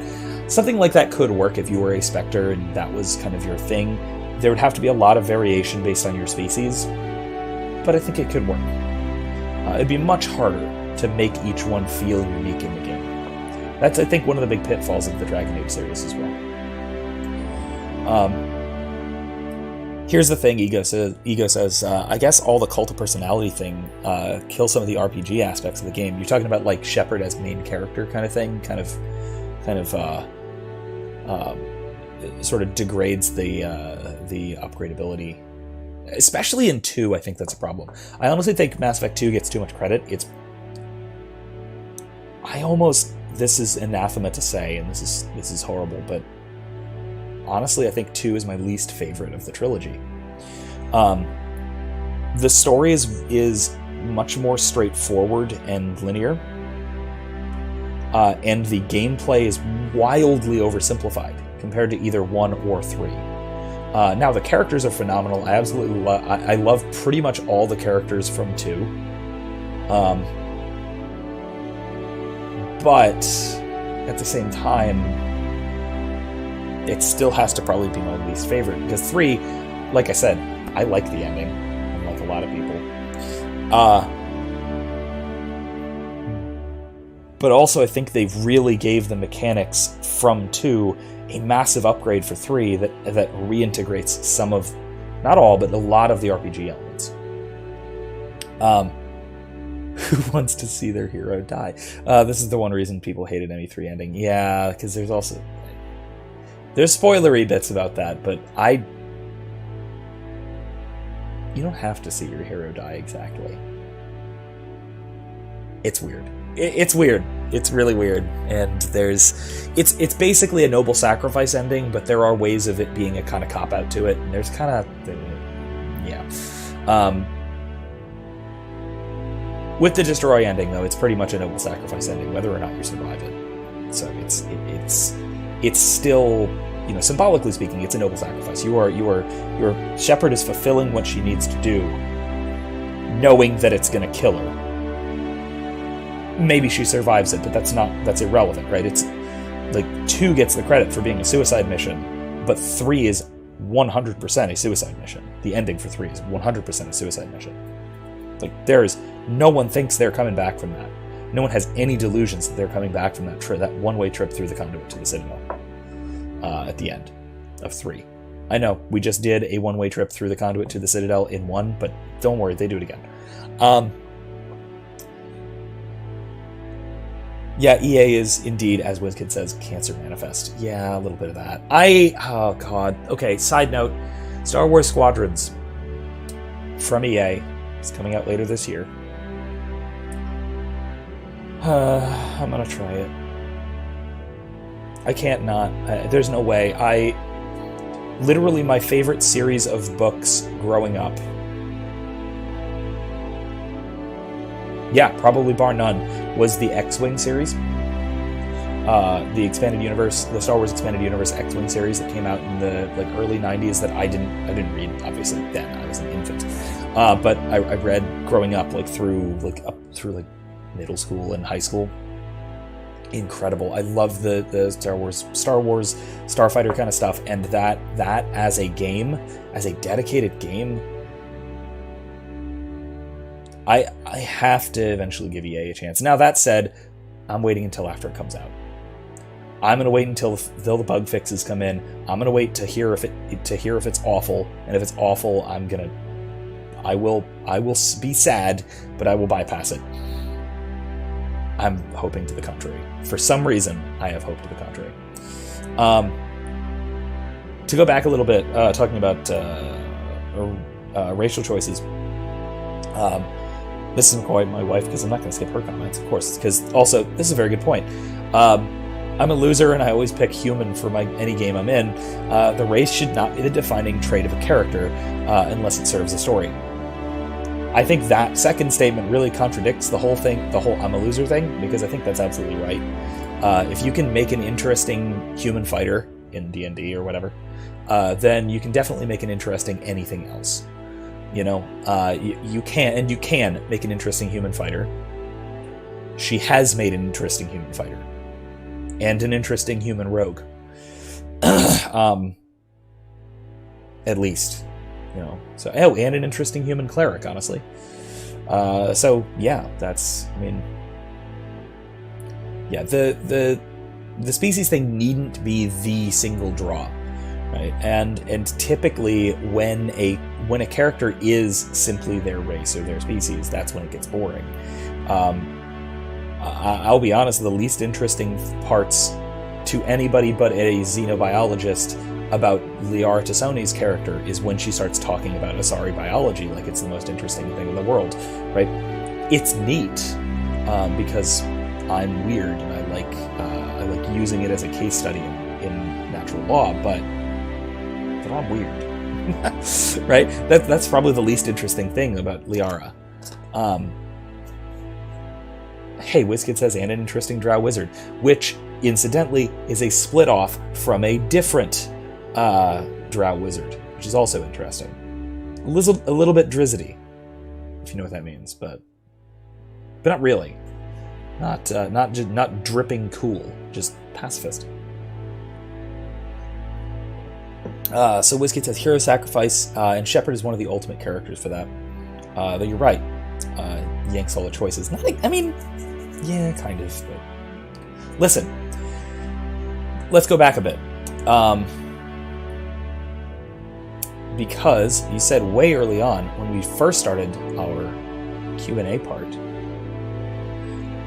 I mentioned video games as literature. And I really do very solidly think that. And we've all read a good book where we didn't get to choose the ending, right? I think. Oh, hey, look at that. WizKid says, I didn't read all of this. You wrote a whole-ass research paper on the subject of video games as art. In particular, I do think literature specifically. Now, I will say, the scene that we're watching and the music we're watching is certainly art in its own right. Yes, but I'm talking about video games as literature. Also, there are other things that I think video games are very useful for. In terms of moral development, but that's a separate issue. I do think that they work as literature. Oh, yeah. So I think they work as literature in the same way that a novel does. Right? They tell a compelling story with compelling characters, or at least they should. And they have some kind of they convey truth, beauty, goodness, etc. They convey the transcendentals, as they should. Right? As any work of art should. In the way that literature does, I think. Oh, okay, so, alright. Mrs. McCoy says, yeah, I need to rename my D&D character when this game ends because I'm not playing Dovev. Dovev is supposed to be an absolutely pacifistic and nice, not whatever the heck I'm playing now, because it's Out of the Abyss. You're not playing a nice character, and also the rest of the game are a bunch of crazy people. Characters, not players. Yes, I will definitely read the paper if you do send it to me. Dovev's a maniac. Yeah, that's very different from the previous versions of Dovev. But that's cool. She says, I've got another evil character I can play now. It's pretty rare that I actually make new characters anymore. I usually recycle my favorites. Yeah, same with me, because this is McCoy, my wife, you basically taught me how to make characters and play RPGs as anything other than a stat building game. But yeah, Pebbles is nice. I agree. Pebbles is nice. Crazy, but nice. That would be WizKid's Kenku with Warlock. Almost forgot. But yeah, the whole what makes a character unique. Now that is a topic I have written on. If you're interested, I can actually. You know what I'll do? I will put my own half-assed research, not half-assed, subpar research paper on my WordPress, on my blog. I'll put that up as soon as I can find it. And I'm attempting to make a pseudo-Aristotelian direct realist account of fictional characters, because I think there's a lot of interesting thought that goes into the metaphysics of fiction. This is one of my research papers where I don't actually know if I believe what I wrote. I don't actually know if I was correct. I could be entirely wrong about this because I don't have my mind fully wrapped around the idea of what is a fictional character. or what is a fictional idea? What is an idea that comes from minds? And I say minds plural there for very particular reasons, right? If we're talking about a character, right? The typical example to use in the literature is Sherlock Holmes. Who is Sherlock Holmes? Right. So, as an exercise for the listeners, come up with a bunch of characteristics for Sherlock Holmes, and we'll see what we come up with. The interesting thing about this is, well, what is Sherlock Holmes? Sherlock Holmes, we could say, is a man, but not exactly. He's a fictional character. Well, what is that? Is a fictional character an invention? Is a fictional character an association of ideas? Is a fictional character an imitation of reality? Or is it something else entirely, right? So there's a lot of different views on this.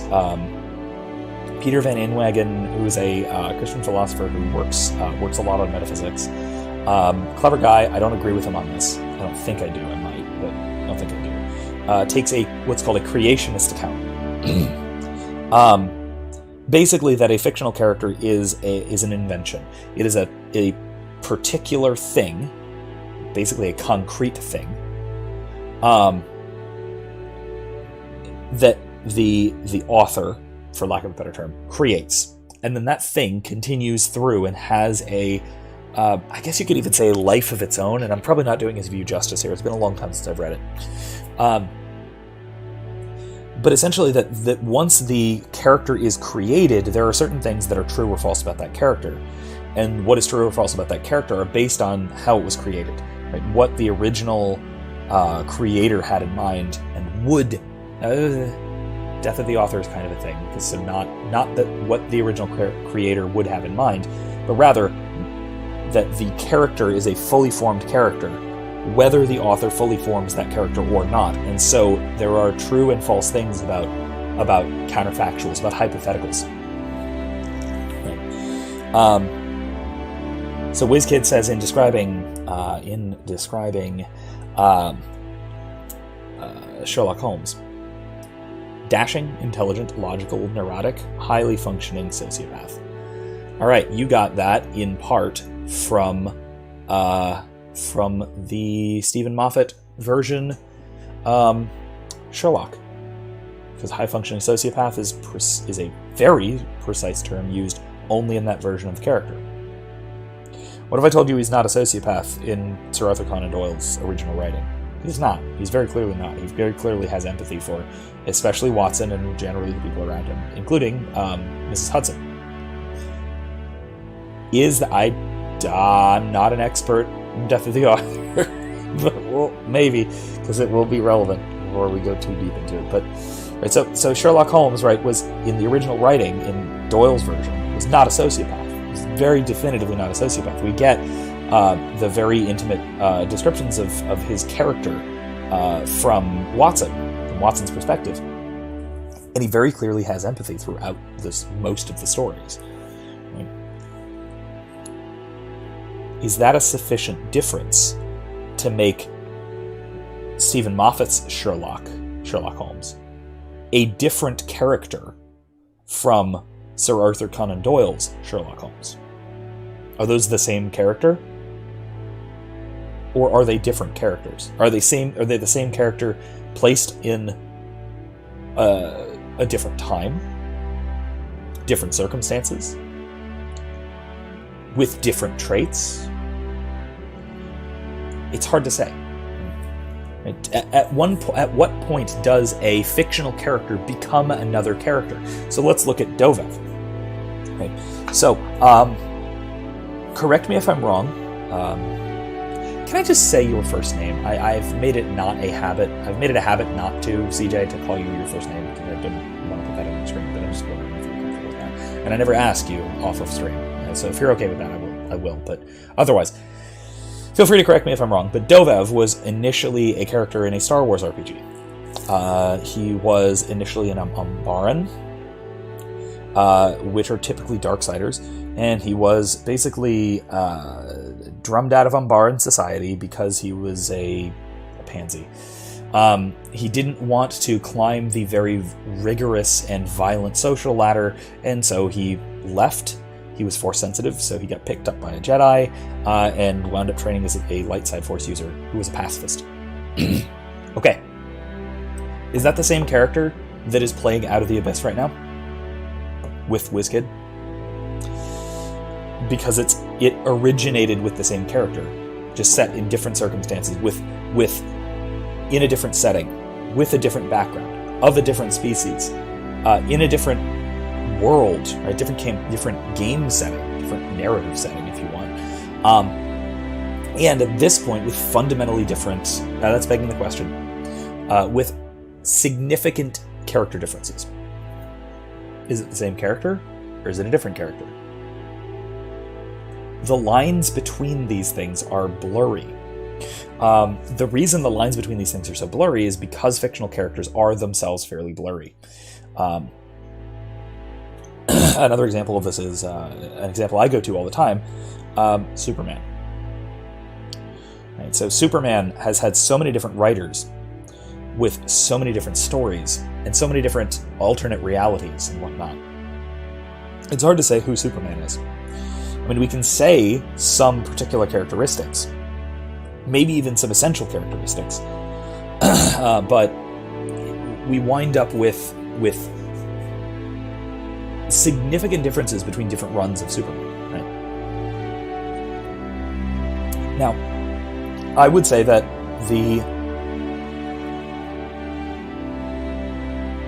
there are some versions of Superman which deviate so significantly from the core of the character that they are no longer recognizable as Superman. Red Sun is one example. The Soviet Superman.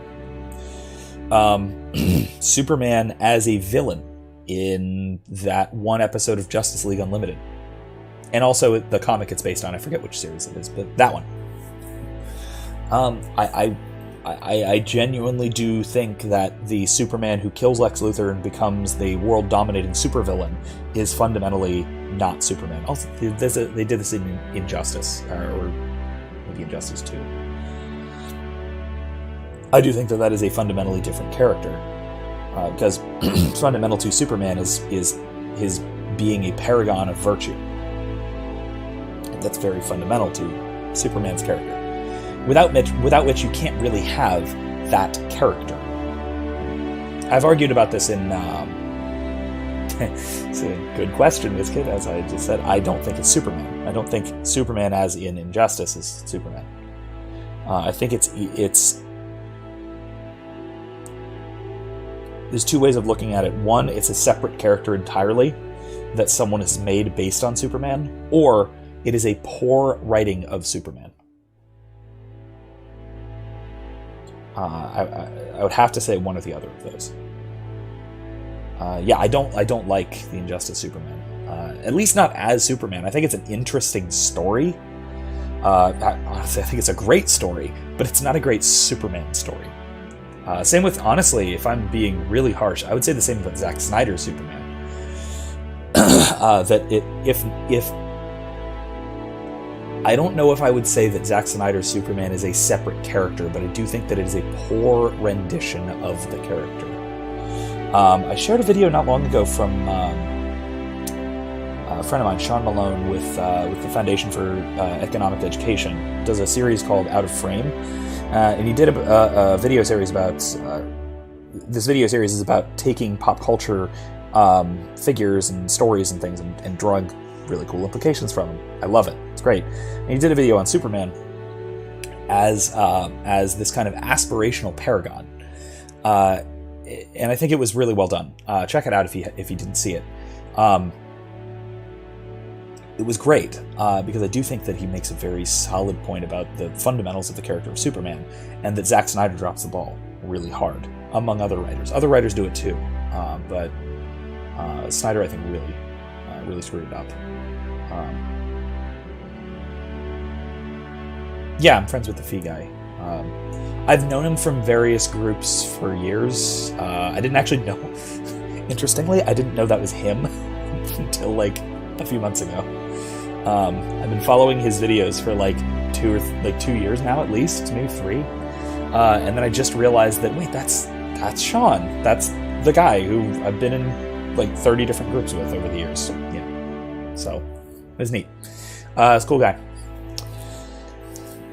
Yes, so I do think that, so WizKid says, wow, that's a pretty clear line in the sand then. Why do you think it's so contrary to the character for him to snap after being provoked by the Joker? I think that virtue is very fundamental to what makes Superman a superhero, right? I do think that being this paragon of virtue and the habit of doing the right thing is what makes Superman Superman. And so I can imagine in a weird situation Superman snapping and killing Lex Luthor. Right? Either because he thinks he has to, or maybe because he's provoked, maybe due to some kind of magical influence. That's a thing, right? I can see that happening, and it still being like a version of Superman. But where the Superman story, properly written, would go from there is him dealing with and coping with what he has done. He would not embrace that as who he now is. Those are very, very different things, right? The Injustice version of Superman, which we see in Injustice, we see in the comic, I think of the same name, and we see in that one episode of Justice League Unlimited. Superman embraces his new role as like tyrant, basically, for lack of a better term. He's the new tyrannical king of the world, right? He embraces that role because he has crossed that threshold. We don't do that, right? We, human beings, humans broadly speaking, do not do that, right? When there has to be a habit in place already for that kind of a reaction to be realistic. Superman does not have those kinds of vices. Superman has the virtues of restraint and of proper proportionality and justice, broadly speaking, right? All of the virtues associated with justice, especially, Superman is just an instantiation of the form of justice in a particular way, right? And sure, because he is an instantiation, he is imperfect, technically, because he's finite. So he may make a mistake. But a perfectly just person, or a close enough to perfectly just person, would then continue acting justly rather than deviate into injustice at that point. So I think that would be my biggest criticism of the Injustice storyline, is where it goes after Superman snaps. I could envision Superman snapping. That's possible. I could see that being a good story. It's just that the story at that point, like I said, would have to be about Superman coping with what he had done, and having to wrestle with the injustice that he had done, rather than embracing that kind of new way of being. WizKid says, so what you're saying is Superman does not have the predispositions to become seduced by godhood and tyranny. Yeah, absolutely. And I think a lot of that really originates from his human upbringing. Basically, everything in every comic and every series and everything that we ever, in movies even too, everything we ever see about Krypton and the original Kryptonians, they've got a little bit of that.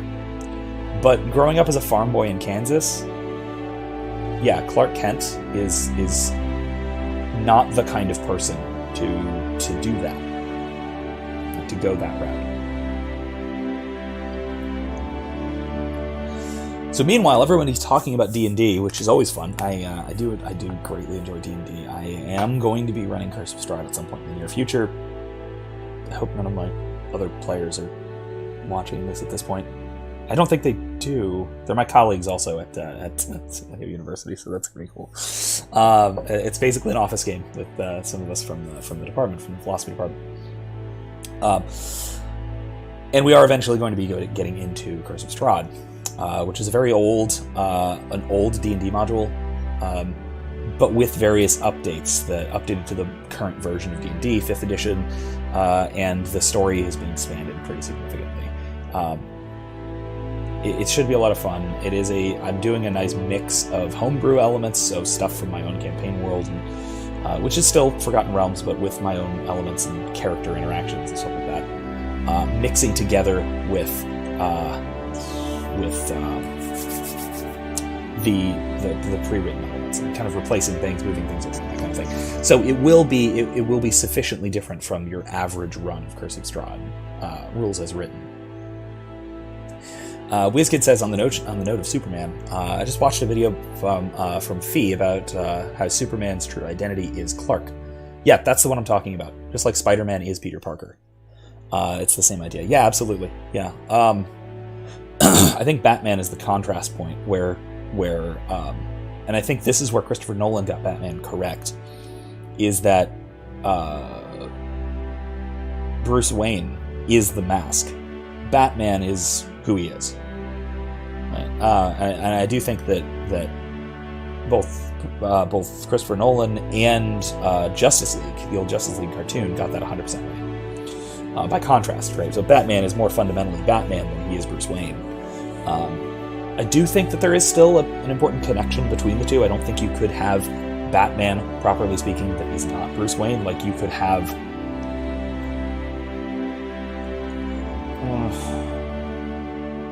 what's the counterpoint?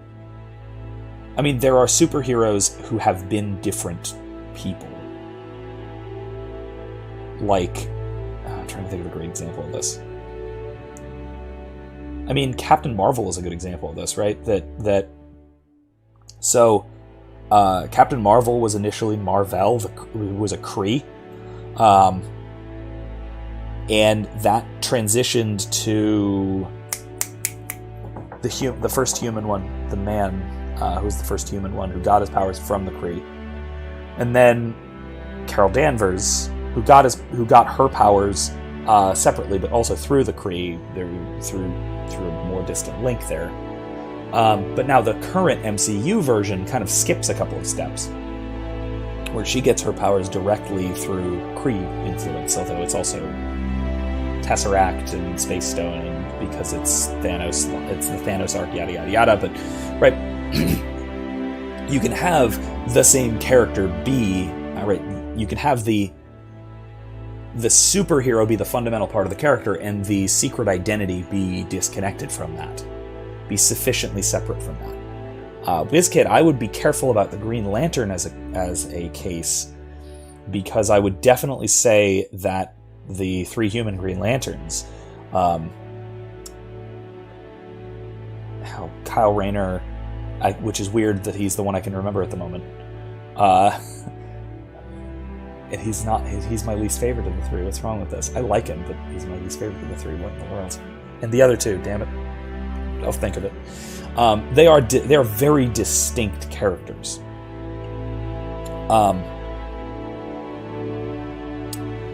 I've got a block. I've got a mental block in my head of the Ryan Reynolds movie, so it's preventing me from remembering much about it. Hal Jordan. Yes, who, by the way, in the comics and in Justice League is my favorite of the 3. And who's the guy from Justice League in the cartoon? Darn it, because Hal Jordan, Kyle Rayner, and I'll think of it. He's my second favorite. They all have traits in common because of the ring. All right, because of the John. Yeah, but John what? I keep thinking John Jones, but that's Martian Manhunter. It's gonna drive me up the wall. I'll figure it out eventually. Anyway, though, right? So they all have traits in common, right? They all have to be fearless. They all have to be courageous. They are right, the Green Lantern ring and the Green Lantern. John Stewart. Yep, that's it. they all are courageous. They are basically embodiments of the virtue of courage. But they have very different individuations. Right? It would not make sense to have a cowardly Green Lantern, but it would also not make sense to have a meek and mild-mannered Hal Jordan like Kyle Rayner, or a serious, no-nonsense Hal Jordan like Jon Stewart. Right. Also, I also love Martian Manhunter. He's pretty fantastic. And what's her name? His niece. I forget her name. It's been a while since I've watched Justice League, which is where I know these characters from for the most part. But yeah, Hal Jordan is the cocky jock kind of character, and to kind of make him like Jon Stewart in being the clean-cut, no-nonsense, straightforward hero would not be Hal Jordan. It would be weird. It would be a poor writing of Hal Jordan. But at the same time, you can write a bad Green Lantern if for example, if Hal Jordan were a coward. I mean, first of all, it wouldn't be the character of Hal Jordan anyway, so that's two different problems. But right, so there are essential elements to any Green Lantern. Then there are essential elements to each individual character as well. And I will also say that that I do think, to a degree, I don't know if this is Van Inwagen's view or not. I do think that the essence of a character is determined not specifically by what the original author writes about the character, because I do think, and this is very weird to say, but I do think that an author can be wrong about a character, their character. An author can make the wrong decision for a character, can take a character in the wrong direction, right? in a way that does not fit with the character that they have created. Right? And this is why, looking at Dovev in the Out of the Abyss campaign, because D&D is a phenomenal example of this, because everyone who plays D&D makes a character, more or less. And when you do, they have certain characteristics, they have certain traits, they have a certain backstory, they have certain even statistics, right? And you can take that character from one game setting, put them into another game setting, and with some adjustments you can make it make sense, you can make it the same character, right? But I think that given the circumstances, given the backstory changes, Erica's Mrs. McCoy, CJ, by the way, Erica's version of Dovev in Out of the Abyss is a fundamentally different character than Dovev in either the Star Wars RPG settings that I talked about, or the version of the Drow version in other campaigns that we played.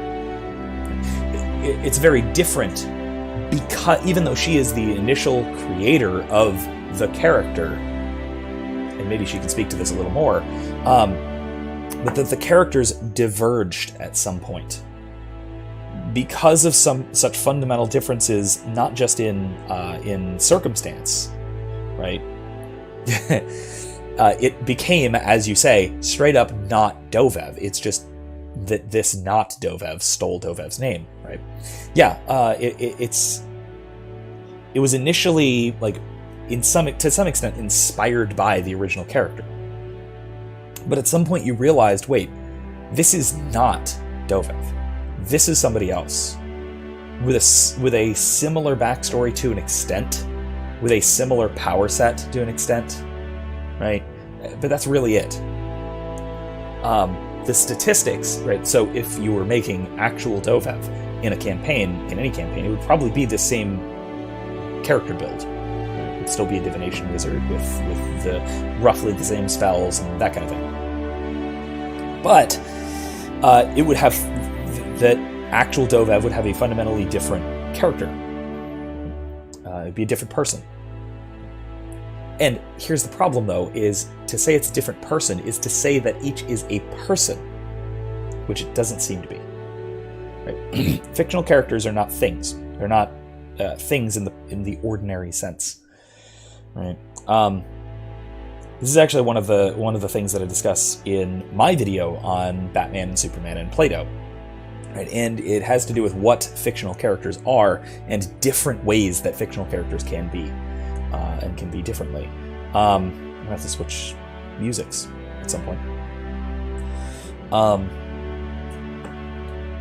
In one sense, right, a fictional character is... So, for Plato, and I can't really go over this in too much detail because I don't want to like put up illustrations on the screen and have that go through and be that kind of thing. But Plato's metaphysics has varying degrees of distance from the form of the good. Right, the further away from the form of the good, the more layers of imitation you have. Right? The forms, right, the ideals, are straightforward imitations of the good, but in one respect. Then below that, you have relations, which are relationships either between forms themselves, how forms relate to one another, how they interact, or between a form and its particular object. Below that, you have particular objects, and below, so things, like my coffee cup. And below that, you have images, right? So like the thing on the screen is an image of Earth. But it also has a different form applied to it, right? It has, there are different relations applied to this image of Earth, rather than it simply being a picture, right? So characters, fictional characters, when they are poorly written, like from the start, are mere images. They're merely an imitation of particular reality. Right? And when they are like that, it's when we get characters like, well, my argument is like Batman, or at least like Bruce Wayne, really, more so. Where you have Batman or Bruce Wayne is very human in his faults, right? In his brokenness, right? And so he's relatable, that kind of thing. He's more, quote, big scare quotes, realistic. But Plato wouldn't say that. Plato would say, no, that is an imitation of an imitation of an imitation of an imitation of reality. Right? Rather, somebody like Superman, a character like Superman, who is straightforwardly an embodiment of a virtue, right? Is an instantiation, a particular instantiation of a virtue, is on the level of relations, rather than all the way down at the level of images. And so, what this means, essentially, is that it is an instantiation of a form, rather than an instantiation of a particular. Batman is like a person, a particular person. Superman is like justice, but personified. So Superman is the relationship between the virtue of justice, or the form of justice, and particular circumstances. So he's a relationship between these two things. Is how is a perfectly just person going to interact with these circumstances? Boom, you've got Superman. Batman isn't like that. Batman is a product of his circumstances. And so he's a product of particularity.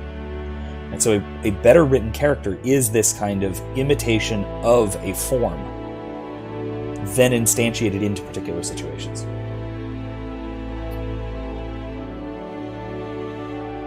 WizKid asks, I wonder what Plato would think of the archetypes, because that's what it all boils down to, the human tendency to reinterpret, recontextualize all the fundamental ideals in a new way. I think Jungian archetypes are a kind of reinterpretation of Platonic forms into a psychological model. So Jungian archetypes are probably how we human beings interact with forms, in a sense. Or at least something like that. How we psychologically reconcile ourselves. Maybe that's a better way of saying it. How we psychologically reconcile ourselves to forms. Maybe something like that. That might be something like a Platonic interpretation of Jungian archetypes. Again, it's not, Jung is not my specialization. I've actually never read any substantial amount of Jung. I've only read sections of a few things. Most of what I know is from secondary literature. So it's not my, like I said, it's not my expertise, so I could be getting that wrong. But that is at least my impression. Oh, joy.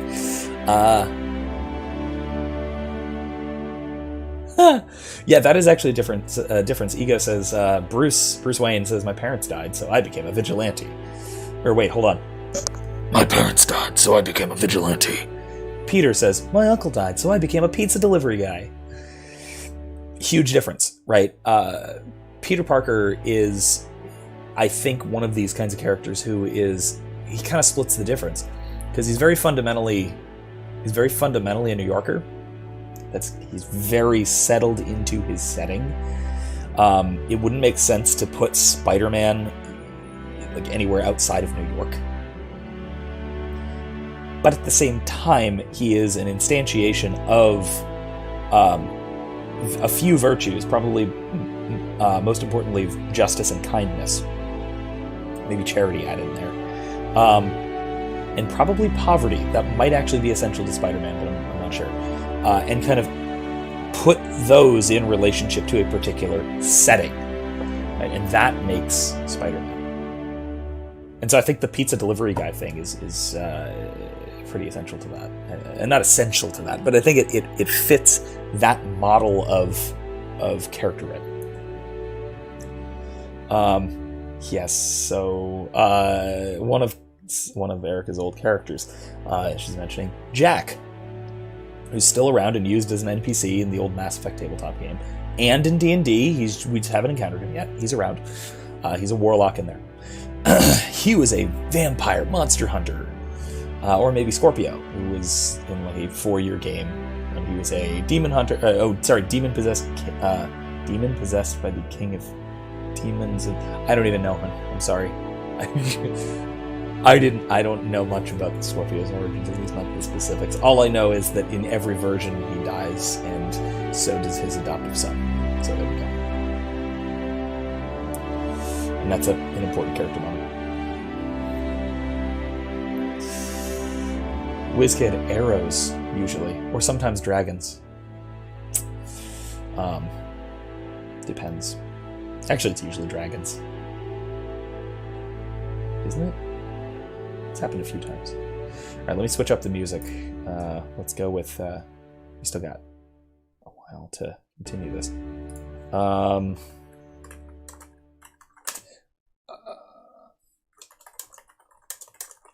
Let's go with Anderson's theme for a bit. Where's extended? Oh, that extended only 3.5 minutes. Oh, an hour. Is this spoilery at all? I don't want it to be spoilery. I'm just going to use the short one for now, and then we'll go on to the next thing. This is Anderson's theme from Mass Effect 3, and it's very nice.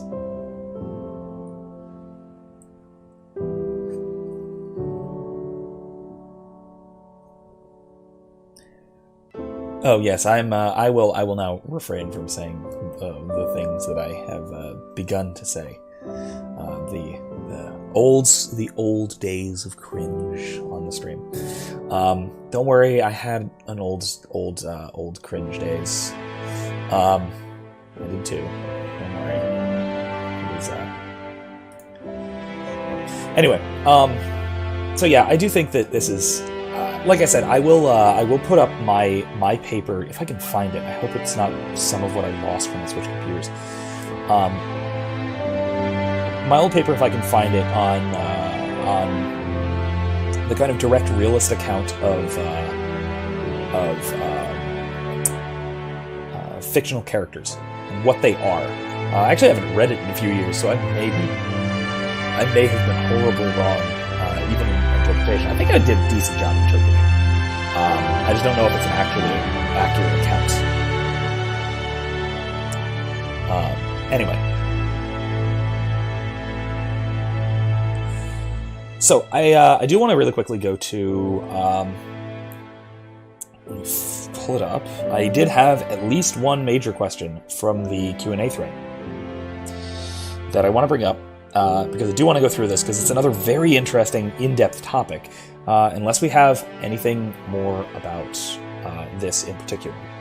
If we have anything more about fictional characters and stuff, speak now or forever hold your peace, because I am going to move on very shortly to Nicholas Sinard's question.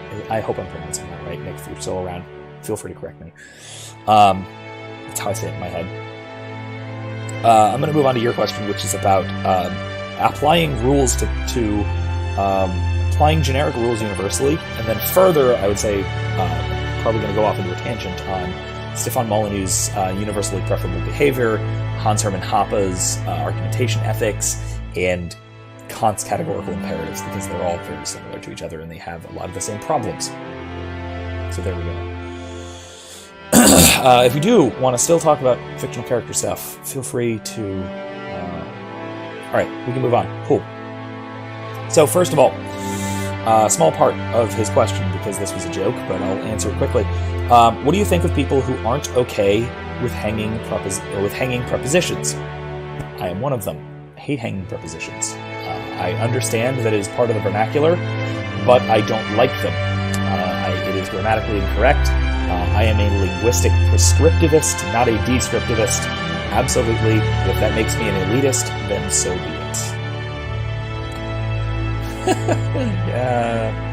it. Listen, we were all cringy in the past. Looking back on one's cringe is how you know you've grown up past it. I think that's beautiful. Maybe I'm just being inspired by the nice music. I don't know. But anyway, hanging prepositions, that's a minor thing. I do try and avoid it whenever possible, but I slip into it sometimes, and I'm disappointed in myself every time I do it. Because it makes me feel like less of an elitist, and I like feeling like an elitist. In any case, that's all here. Let's go to the...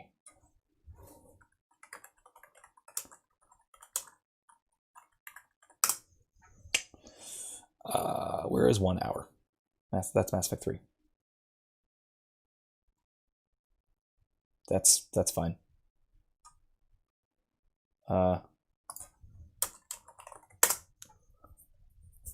Okay, fine. Let's go with that. This will do for now.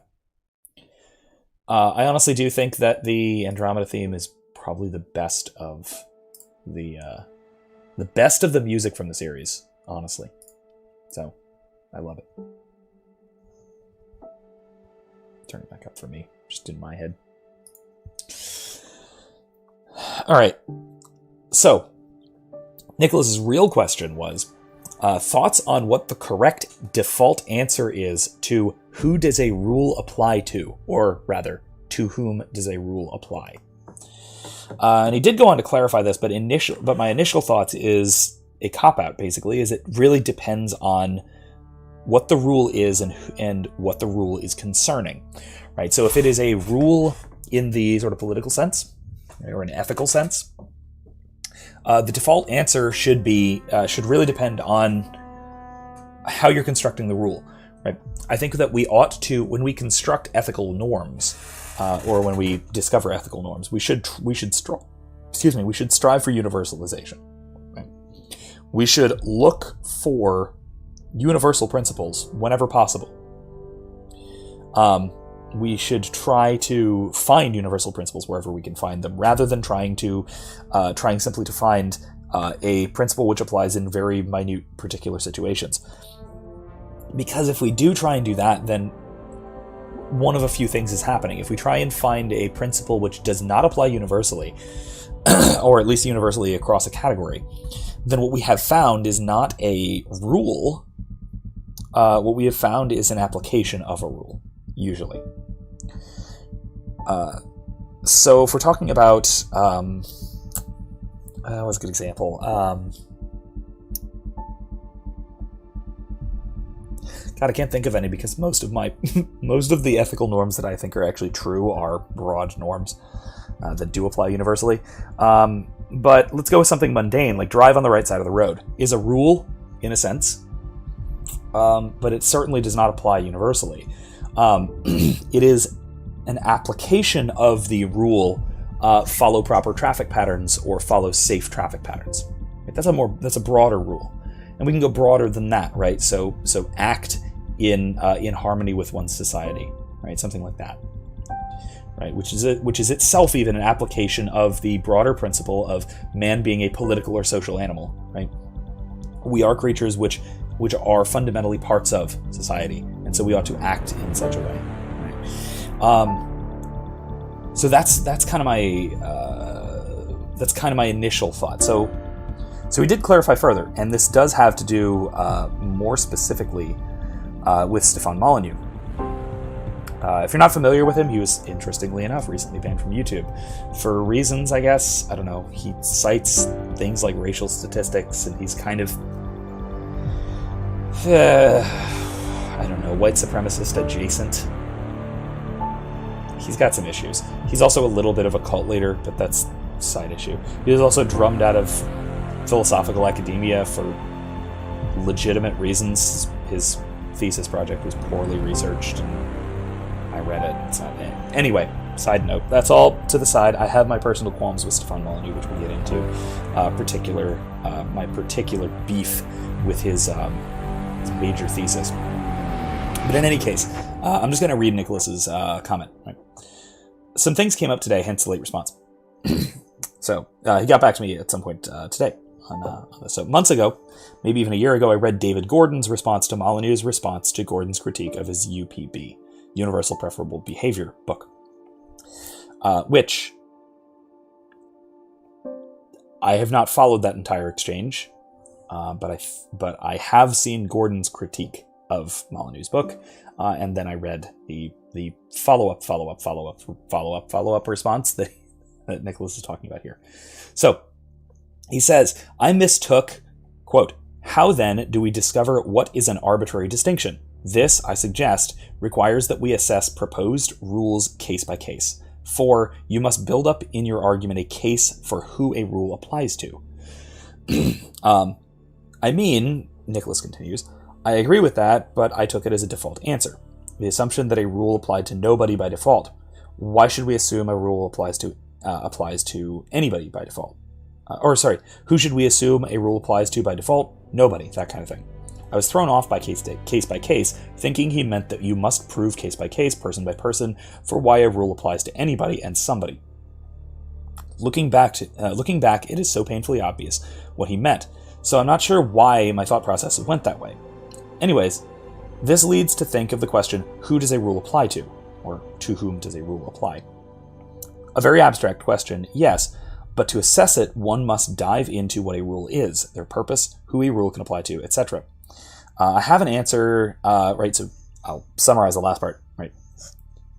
Nicholas, if you are listening, you say you have an answer, which I do look forward to hearing, but my thoughts on the matter are more in line with, I take Gordon's statement to mean what I think you do as well.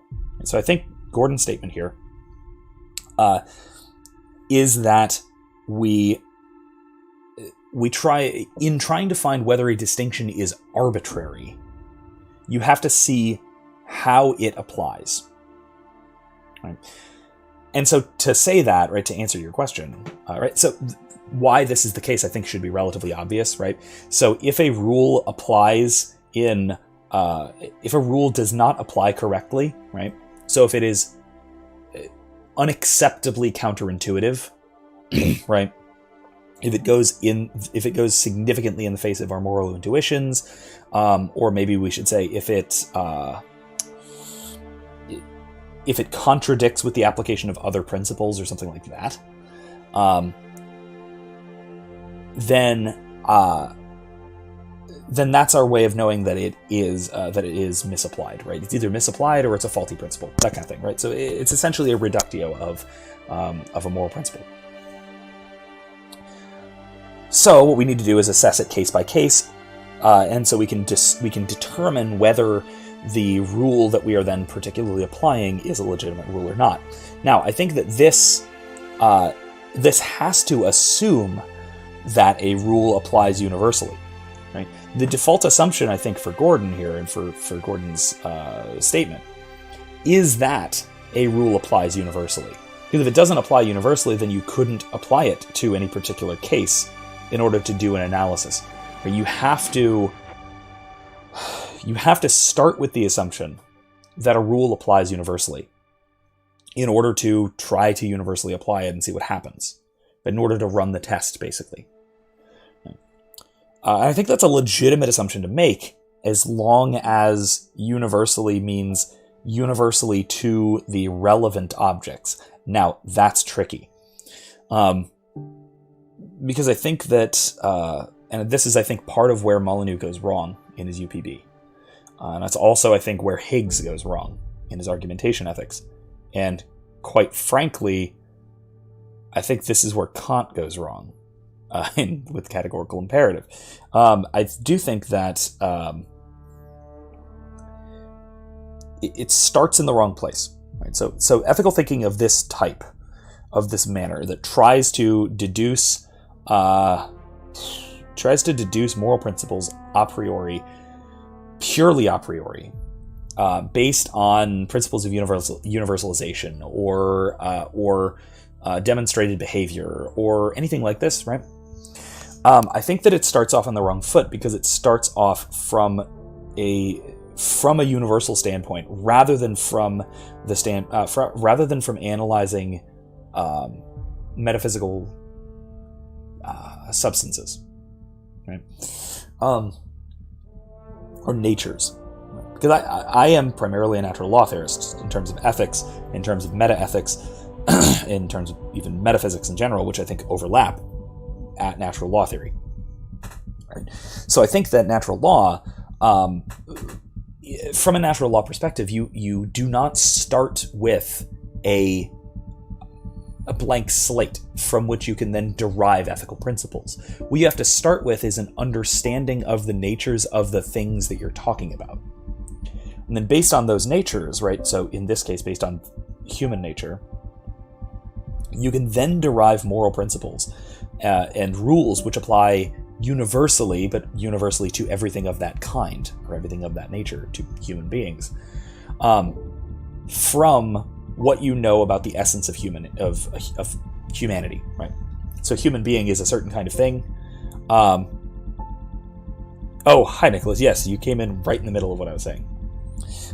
Feel free to go back at 5 minutes and listen double speed, until you catch up to where we are. If you want to get to the first part of it, I did a joking bit about your prepositions question as well.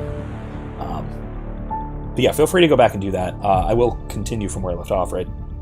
But I think that what I was saying, I think, is that Molyneux and his type of argument, whether that is Kant, whether that's Hoppe, etc., I think they get started on the wrong foot when they're making rules for ethical behavior, right? When they're making ethical rules.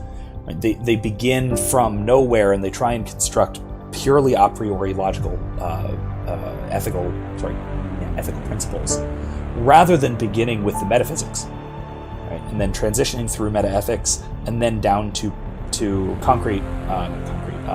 applied ethics.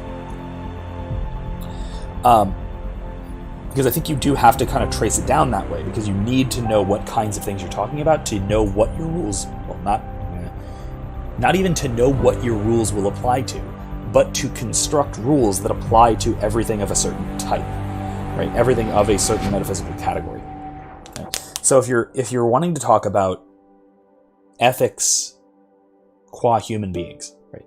What a human being ought to do, then what you're necessarily going to have to do is understand what a human being is first. Right? So from a natural law perspective, that means metaphysics will necessarily precede metaethics, which will then precede ethics, which will then precede applied ethics. Right? So to say that there is a moral principle is to say necessarily that it applies universally, but it only applies universally to the things that it's relevant to. Which sounds contradictory if you're approaching it from something like a Kantian perspective. But it's relatively straightforward in the sense that it applies universally to how do I say this without saying it applies universally to everything that applies to? Because that's exactly what I'm trying to say, right? Easiest thing would be to be an example, right? If I say all human beings ought to behave in this way, right? I would say that applies universally. because it applies to all human beings. That's not a particular statement. It is a universal statement. Let's turn this up a little bit. It's a really quiet song compared to the last one. There. It applies universally to all human beings, but not to everything that there is. Right? To try and apply it to everything that there is would be no longer to apply the rule or to apply the principle. Right? Similarly, if you want to go to universally preferable behavior, if you want to go to Molyneux in particular, right, he uses this principle to essentially deduce non-aggression. Right? The non-aggression principle is what he calls universally preferable. The problem with that is that it either begs the question, which is the main critique that I've seen. I don't remember if this is Gordon's critique. So Nicholas says, it applies universally to everything it universally applies to is essentially my default answer. Good. I'm glad we agree. Who does a rule apply to? Everyone it can apply to. Also, UPB is a joke, watered down trash argumentation ethics, in my opinion. Yeah, I agree. I also do tend to think that argumentation ethics is just watered down trash Kant's categorical imperative. Primarily for problems of universalization. And I'll get to that. Because I do think that it begs the question. Even Hoppe and argumentation ethics, I do think cripplingly begs the question. That's the right way of saying that. I think in both cases, though, you need to start with a metaphysics of human nature before you can figure out what things that humans ought to do and ought not to do. Right? So you can determine that by arguing about what the right thing to do is. Right? I have already conceded that argumentation is the right way of settling disputes. Right? So Hoppe's argumentation ethics, right? Or UPB, if you want to call it that, and scrub some of the details away. In either case, though, right? That's true as far as it goes, and that's true for Hoppe when he is making his argument. But it is not true for the thug who does not listen and attacks him. Right. I think this is ultimately. I think honestly, Hoppe's argumentation ethics is here we go. I'm gonna wheel my chair over here and grab a book because I can do this because I'm not actually playing the game right now. So I think that Hoppe's argumentation ethics is thoroughly refuted by an interaction from the first book of Plato's Republic, 2,500 years ago. It is a straightforward little interaction. Let me see if I can find it in particular. That's Protagoras, Alcibiades, Symposium, is Republic. Republic 1? Right near the beginning of the Republic, Socrates is accosted, basically, by Polemarchus and friends. Or is it Cephalus and friends? I think it's Polemarchus and friends.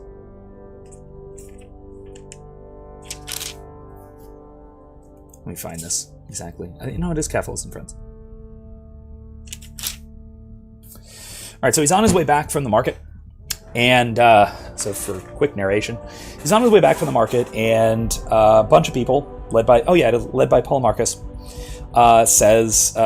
So they catch up to him, and they want to go talk. They want to go home and talk with the legendary Socrates.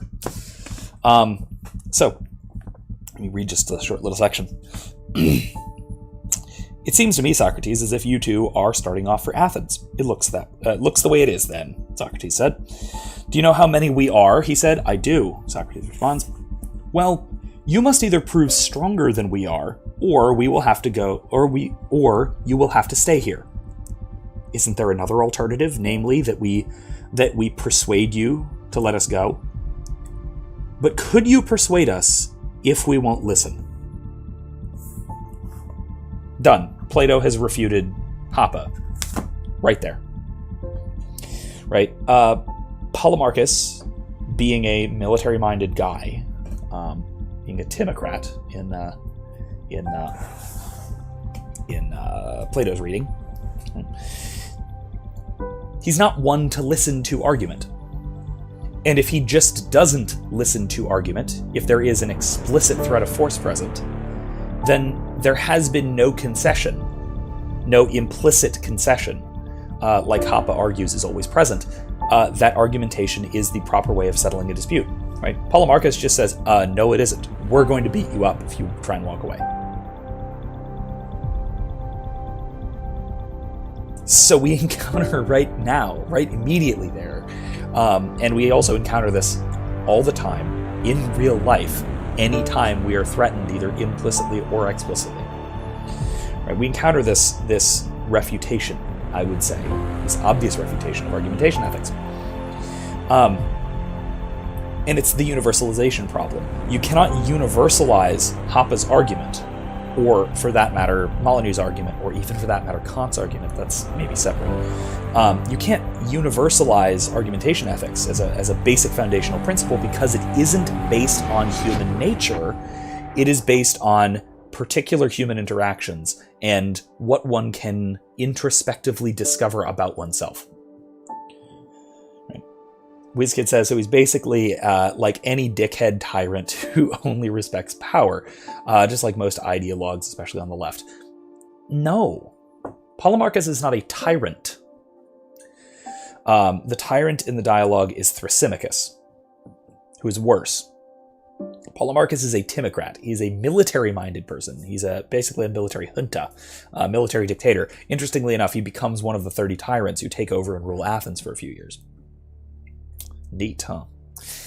Tyrants, Plato would say, is misnamed in that case. Tyrant for Plato is a very specific term, and it means it specifically has a kind of self-serving element to it. Polemarchus here is not self-serving. He wants what's best for his group, the people around him, and that involves a conversation with Socrates, right? So he is generous, but he's generous to his in-group, right? So there's a minute difference between the tyrant and the timocrat, but it is a very important difference. Right? The tyrant's ultimately self-destructive. The timocrat is just only self-destructive insofar as he will eventually lose a fight. So that's the difference. Right, so universalization is the problem because people like Hoppe, because they want to extract ethics from metaphysics, and they don't want to rely on metaphysical, what they would see as presuppositions, but what otherwise we could demonstrate, right? We should be able to demonstrate. And because they don't want to rely on prior metaphysical demonstrations, they want to just get to the ethics part, and they want to form it from their axioms, essentially, from self-demonstrating, or not self-presenting. I guess self-evident. Yeah, self-evident's fine. Self-evident axioms, right? They just want to do that. The problem is they skip the metaphysical aspect of determining what is a human being and why does this apply universally. Right? Now, I can make an argument that given Hoppe's argument, right, given Hoppe's argumentation ethics, that all human beings ought to respect the non-aggression principle, all human beings ought to defer to argument rather than violence, unless someone else has deferred to violence first, right? So I can basically deduce the non-aggression principle from Hoppe's argument, but only if one posits first that humans are a fundamentally rational animal. Right? The rationality is a fundamental part of human nature, and that is a separate claim to what Hoppe makes. Hoppe does not make that claim. He tries to derive it from observation, and worse, from introspection, which fails. You need the principle of the metaphysical principle of what the human substance is in order to universalize a principle across all instances of human substance. So that's where I think that everybody who kind of follows this method, follows the sort of Hoppian method, or hell, even follows the Kantian method of something like a categorical imperative, anybody who does that fails unless they have a robust metaphysics to make it universalized, to make it universalizable, I should say.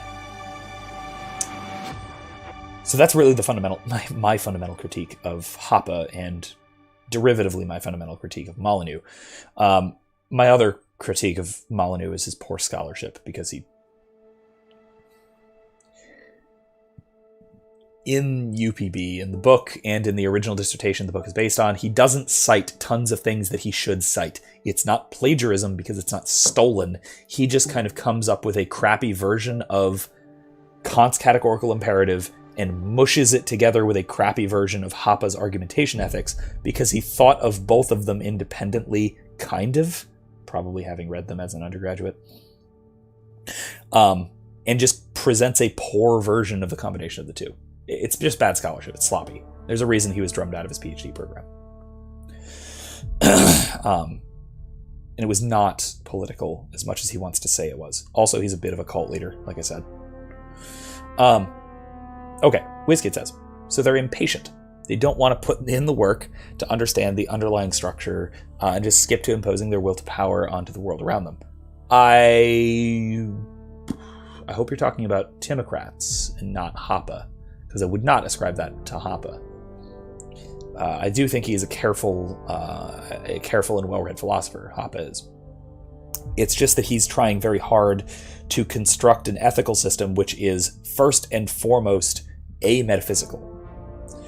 That one that does not depend on metaphysical premises, because metaphysical premises sound like spooks to materialists, and he wants to appeal to materialists. Molyneux especially, who especially in his early academic career was a staunch anti-theist, and so wanted very, very desperately to create a purely philosophical atheistic meta-ethic, and he fails spectacularly, almost comically. Now, if you're talking about Timocrats, and the difference between Timocrats and tyrants. Timocrats are, I wouldn't say they're impatient, it's just that they have one hammer.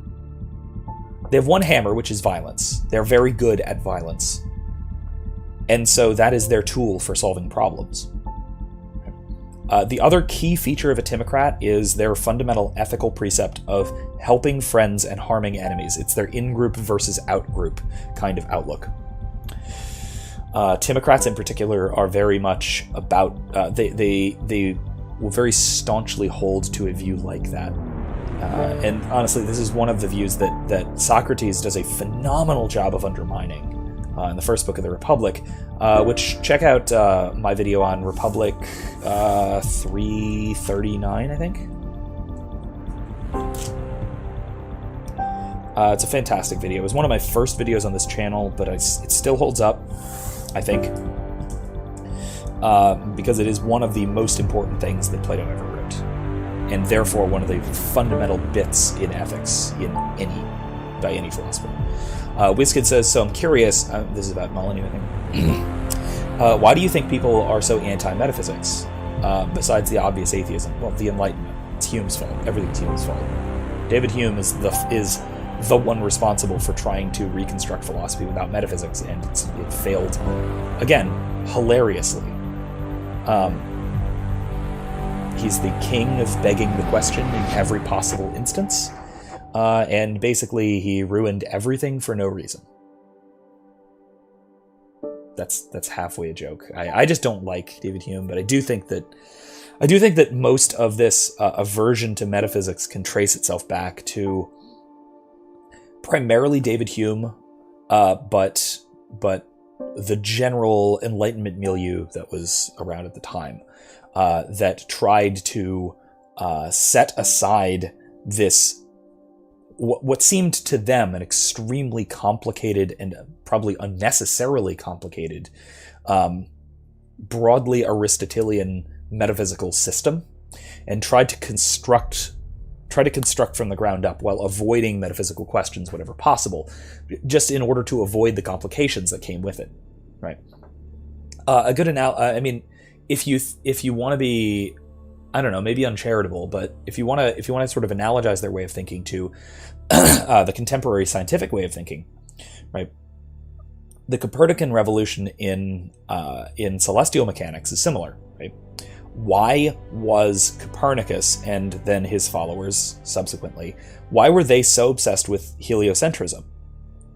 And why did they insist on these circular orbits and things? Well, it was because the epicycles that were, the Ptolemaic system with its cycles and epicycles with geocentrism had become so incredibly complicated that they needed desperately to throw it away and start from scratch in order to avoid the same kind of confusion. And I think the sort of Humeans, that the anti-metaphysicians of the Enlightenment, did something similar to metaphysics that the Copernicans did with physics.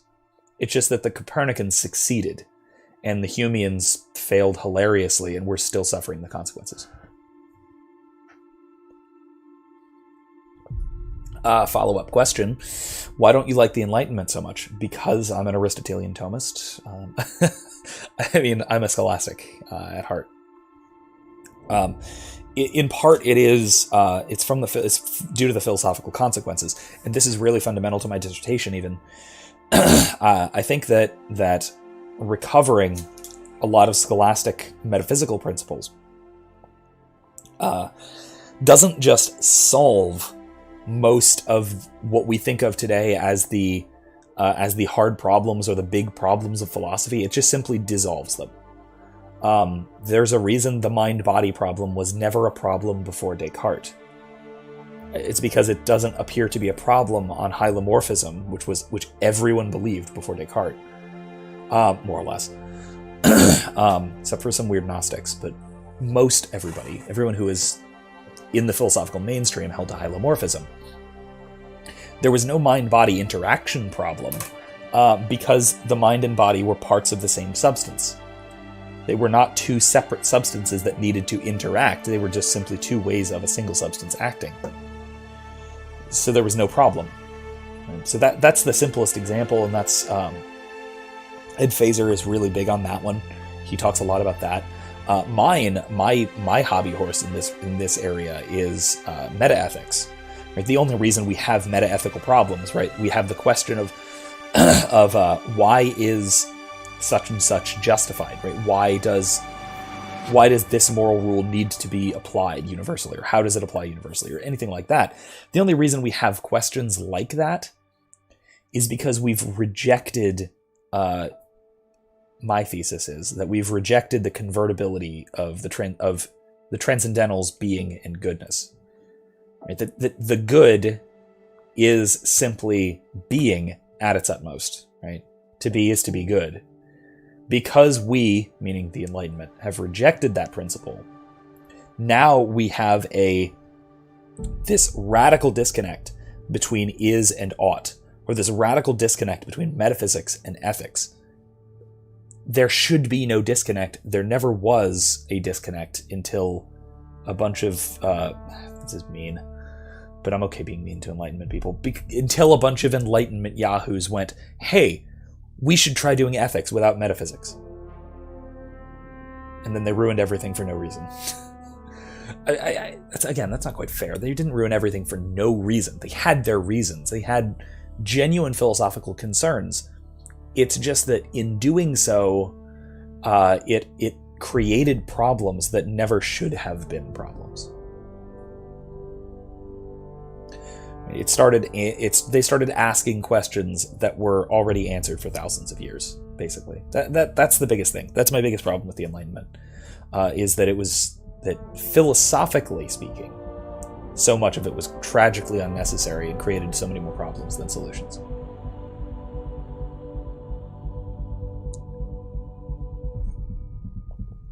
All right. I hope that answers most of the questions there have been so far. Was there anything in that discussion of D&D that I mostly skimmed over that was actually a question for me? If so, go ahead and reiterate it for me so I can go over that now before we wrap up. Or if there are any other relevant questions about philosophy, about history, about Mass Effect, about Red Dead, because that's tomorrow, about me, about you, about whatever. if there is anything else, I got a few more minutes to go on, answer some things if you've got them. Otherwise, like I keep saying, Mass Effect 2 next week. We're going to pick up right where we left off. Not right where we left off. At least a few months pass, I think, between the two games. So we're going to pick up there with to continue Shepard's story. So WizKid, following up on the Enlightenment question, why would anyone want to undermine the connection between ethics and metaphysics? Why fix it if it wasn't broken, and why disregard everything that came before? Could they really be that arrogant? Yes, they can be that arrogant. Arrogance was... See, I'm being mean again, but I also think I'm being truthful. Arrogance was the chief sin of the Enlightenment. Because of the successes of the physical sciences, philosophers at the time thought they could discover everything through the same empirical means. Of course they couldn't. They knew they couldn't. They should have known they couldn't. They didn't actually know they couldn't. They should have known they couldn't. But they felt the need to try anyway because they were having such successes in other areas. Right? Again, none of this is out of nowhere. Right? All of this does make sense. It's just, it was tragic. Right? I don't really begrudge anybody but David Hume. I just don't like him in particular. It's even not his fault. Even that's too mean. I just still don't like him philosophically. Maybe Descartes should have known better. I don't know. Anyway, I'm getting angry at stupid... I'm getting angry for stupid reasons at probably very smart people. Anyway. No, my point, though, I think why they would have done so is, one, again, the success of the physical sciences, and especially the empirical method at the physical sciences, that got them trying to apply this method to everything. They applied it to philosophy, they came up short, but that still was something. And their tiny little measured successes were enough, I think, and this is actually from some of the letters of some of the writers at the time, Descartes in particular, comes to mind, that this was enough for them to think that they were onto something, right? And then further, I think the other aspect of it, of why they would want to get rid of metaphysics, why they would want to drive this wedge in between is and ought between ethics and metaphysics, is because the metaphysical system, the scholastic metaphysical system at the time, was incredibly complex, and it was restrictive to the hard sciences, to the physical sciences. They were having success with Newtonian physics, which was in conflict with Aristotelian physics, because Aristotelian physics is empirically, in a lot of cases, wrong. Now, they took that to mean that there was a particular application of Aristotelian metaphysics to the physical sciences, and so because that application was wrong, they traced it back and said, well, we should probably reject the Aristotelian metaphysics that goes along with it. This was incredibly wrong-headed, but completely understandable, right? Because there was this massive, incredibly complex metaphysical system behind the archaic science, in some cases archaic at least, they felt the need to reject that system and start from scratch. Like I said, I think my analogy with the Copernican revolution is a pretty apt one. Right? The Ptolemaic model of the cosmos was incredibly complex, needlessly complex. They were right about that, it being needlessly complex. But it still was quite predictive. It did its job, at least kind of. It's just that the Copernicans then introduced a new system that was able to explain everything much more simply. The same tendency kind of cropped up in metaphysics as well.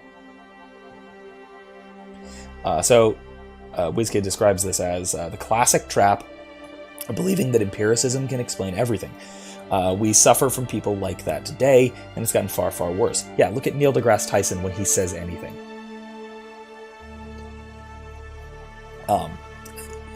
My favorite, Google Neil deGrasse Tyson Twitter New Year's. He tweets the same thing every New Year's, and he has for at least since 2012. and every year it's something like oh, another arbitrary day, which is unlike every other day around in the Earth's orbit around the sun, which has no significance outside the Gregorian calendar, or something inane like that. And it's like, yes, we know, everyone knows, but it's still dumb. And I think it's a tragedy of pedantry, really. Actually, another lecture I want to add at some point. Another lecture I want to do, or maybe a lecture series I want to do, is the rest of C.S. Lewis's The Abolition of Man. I have a lecture on the first book of it, but this is, I think, especially relevant to the third book of The Abolition of Man, or maybe it's the third chapter, whatever it's called, whatever he calls them, which is titled The Abolition of Man, appropriately. Actually, no, it is actually relevant to the first in particular, and it's this kind of materialistic pedantry, which is, how do I feel about his tutor, Carl Sagan? Almost exactly the same. It's just that Carl Sagan maintained a sense of wonder at the cosmos, which I greatly admire.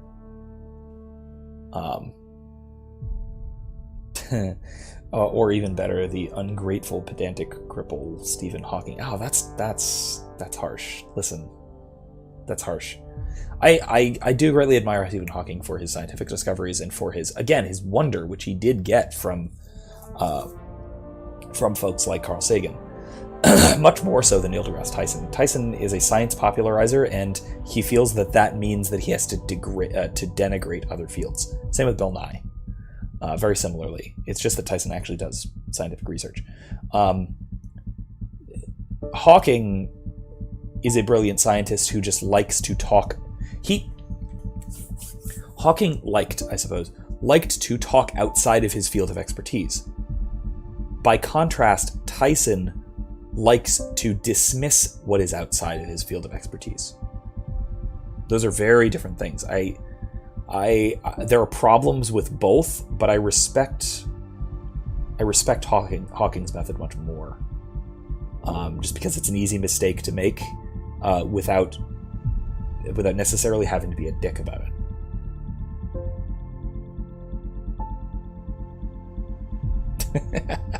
Yes, WizKid, I am going to be making a video partway through ME2 comparing Bill Nye to the Elusive Man in some interesting ways. So you might enjoy that. I'm going to be taking that clip that we recorded last week of the Terra Firma guy. And that'll be, because that's an astute comparison to the kind of humanism that somebody like Bill Nye espouses, much to my chagrin. But yeah, it's that. I think there is a pretty fundamental difference between those two errant approaches. Yeah, you know what? I'm going to end it with one thing. We're going to find one little thing that is going to be a wonderful end here. And it is going to ending on a high note, ending Mass Effect in particular on a high note.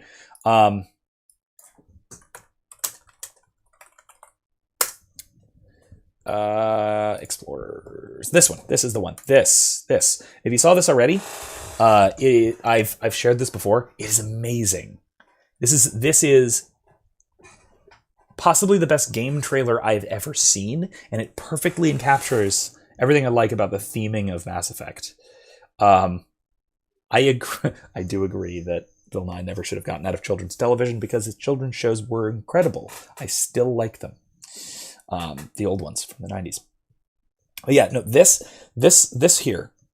one is, I think, perfectly encapsulates this sense of wonder that I think that Mass Effect really captures. So I'm going to leave it at this. I'm going to play this, and then I will say goodnight, because it is after midnight. This is a minute and a half trailer, and it is so spectacular for a couple of reasons. One, just it encapsulates everything I love about Mass Effect, and then two, it's entirely in-universe. This trailer is envisioned as a trailer or as a sales pitch for the Andromeda Initiative in the Mass Effect universe. And I absolutely love it. So let's watch this, and then we will call it a night after that. Come back next week for Mass Effect 2. Once again, as a reminder, link in the description to the GoFundMe for the DLC for Mass Effect 2. If you feel like it, and if you can, I'd appreciate a few bucks thrown at me for helping out. It's a total of about $30. So check it out. This is amazing. I absolutely love it. Let's watch. I'm gonna full screen it, and then we'll Peggy call it a 18. night. Good night, everybody.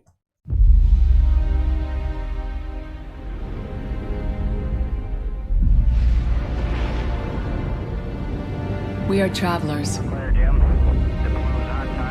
constantly moving forward and looking back.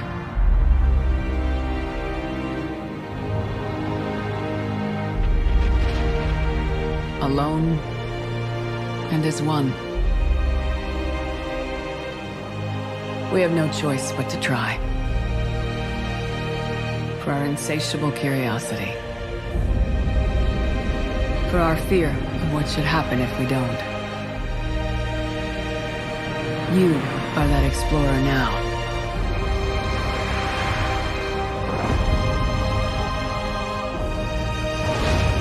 We will say goodbye, and you will look back one last time and know that wherever you go, we will be with you. This is Commander Shepard, signing off.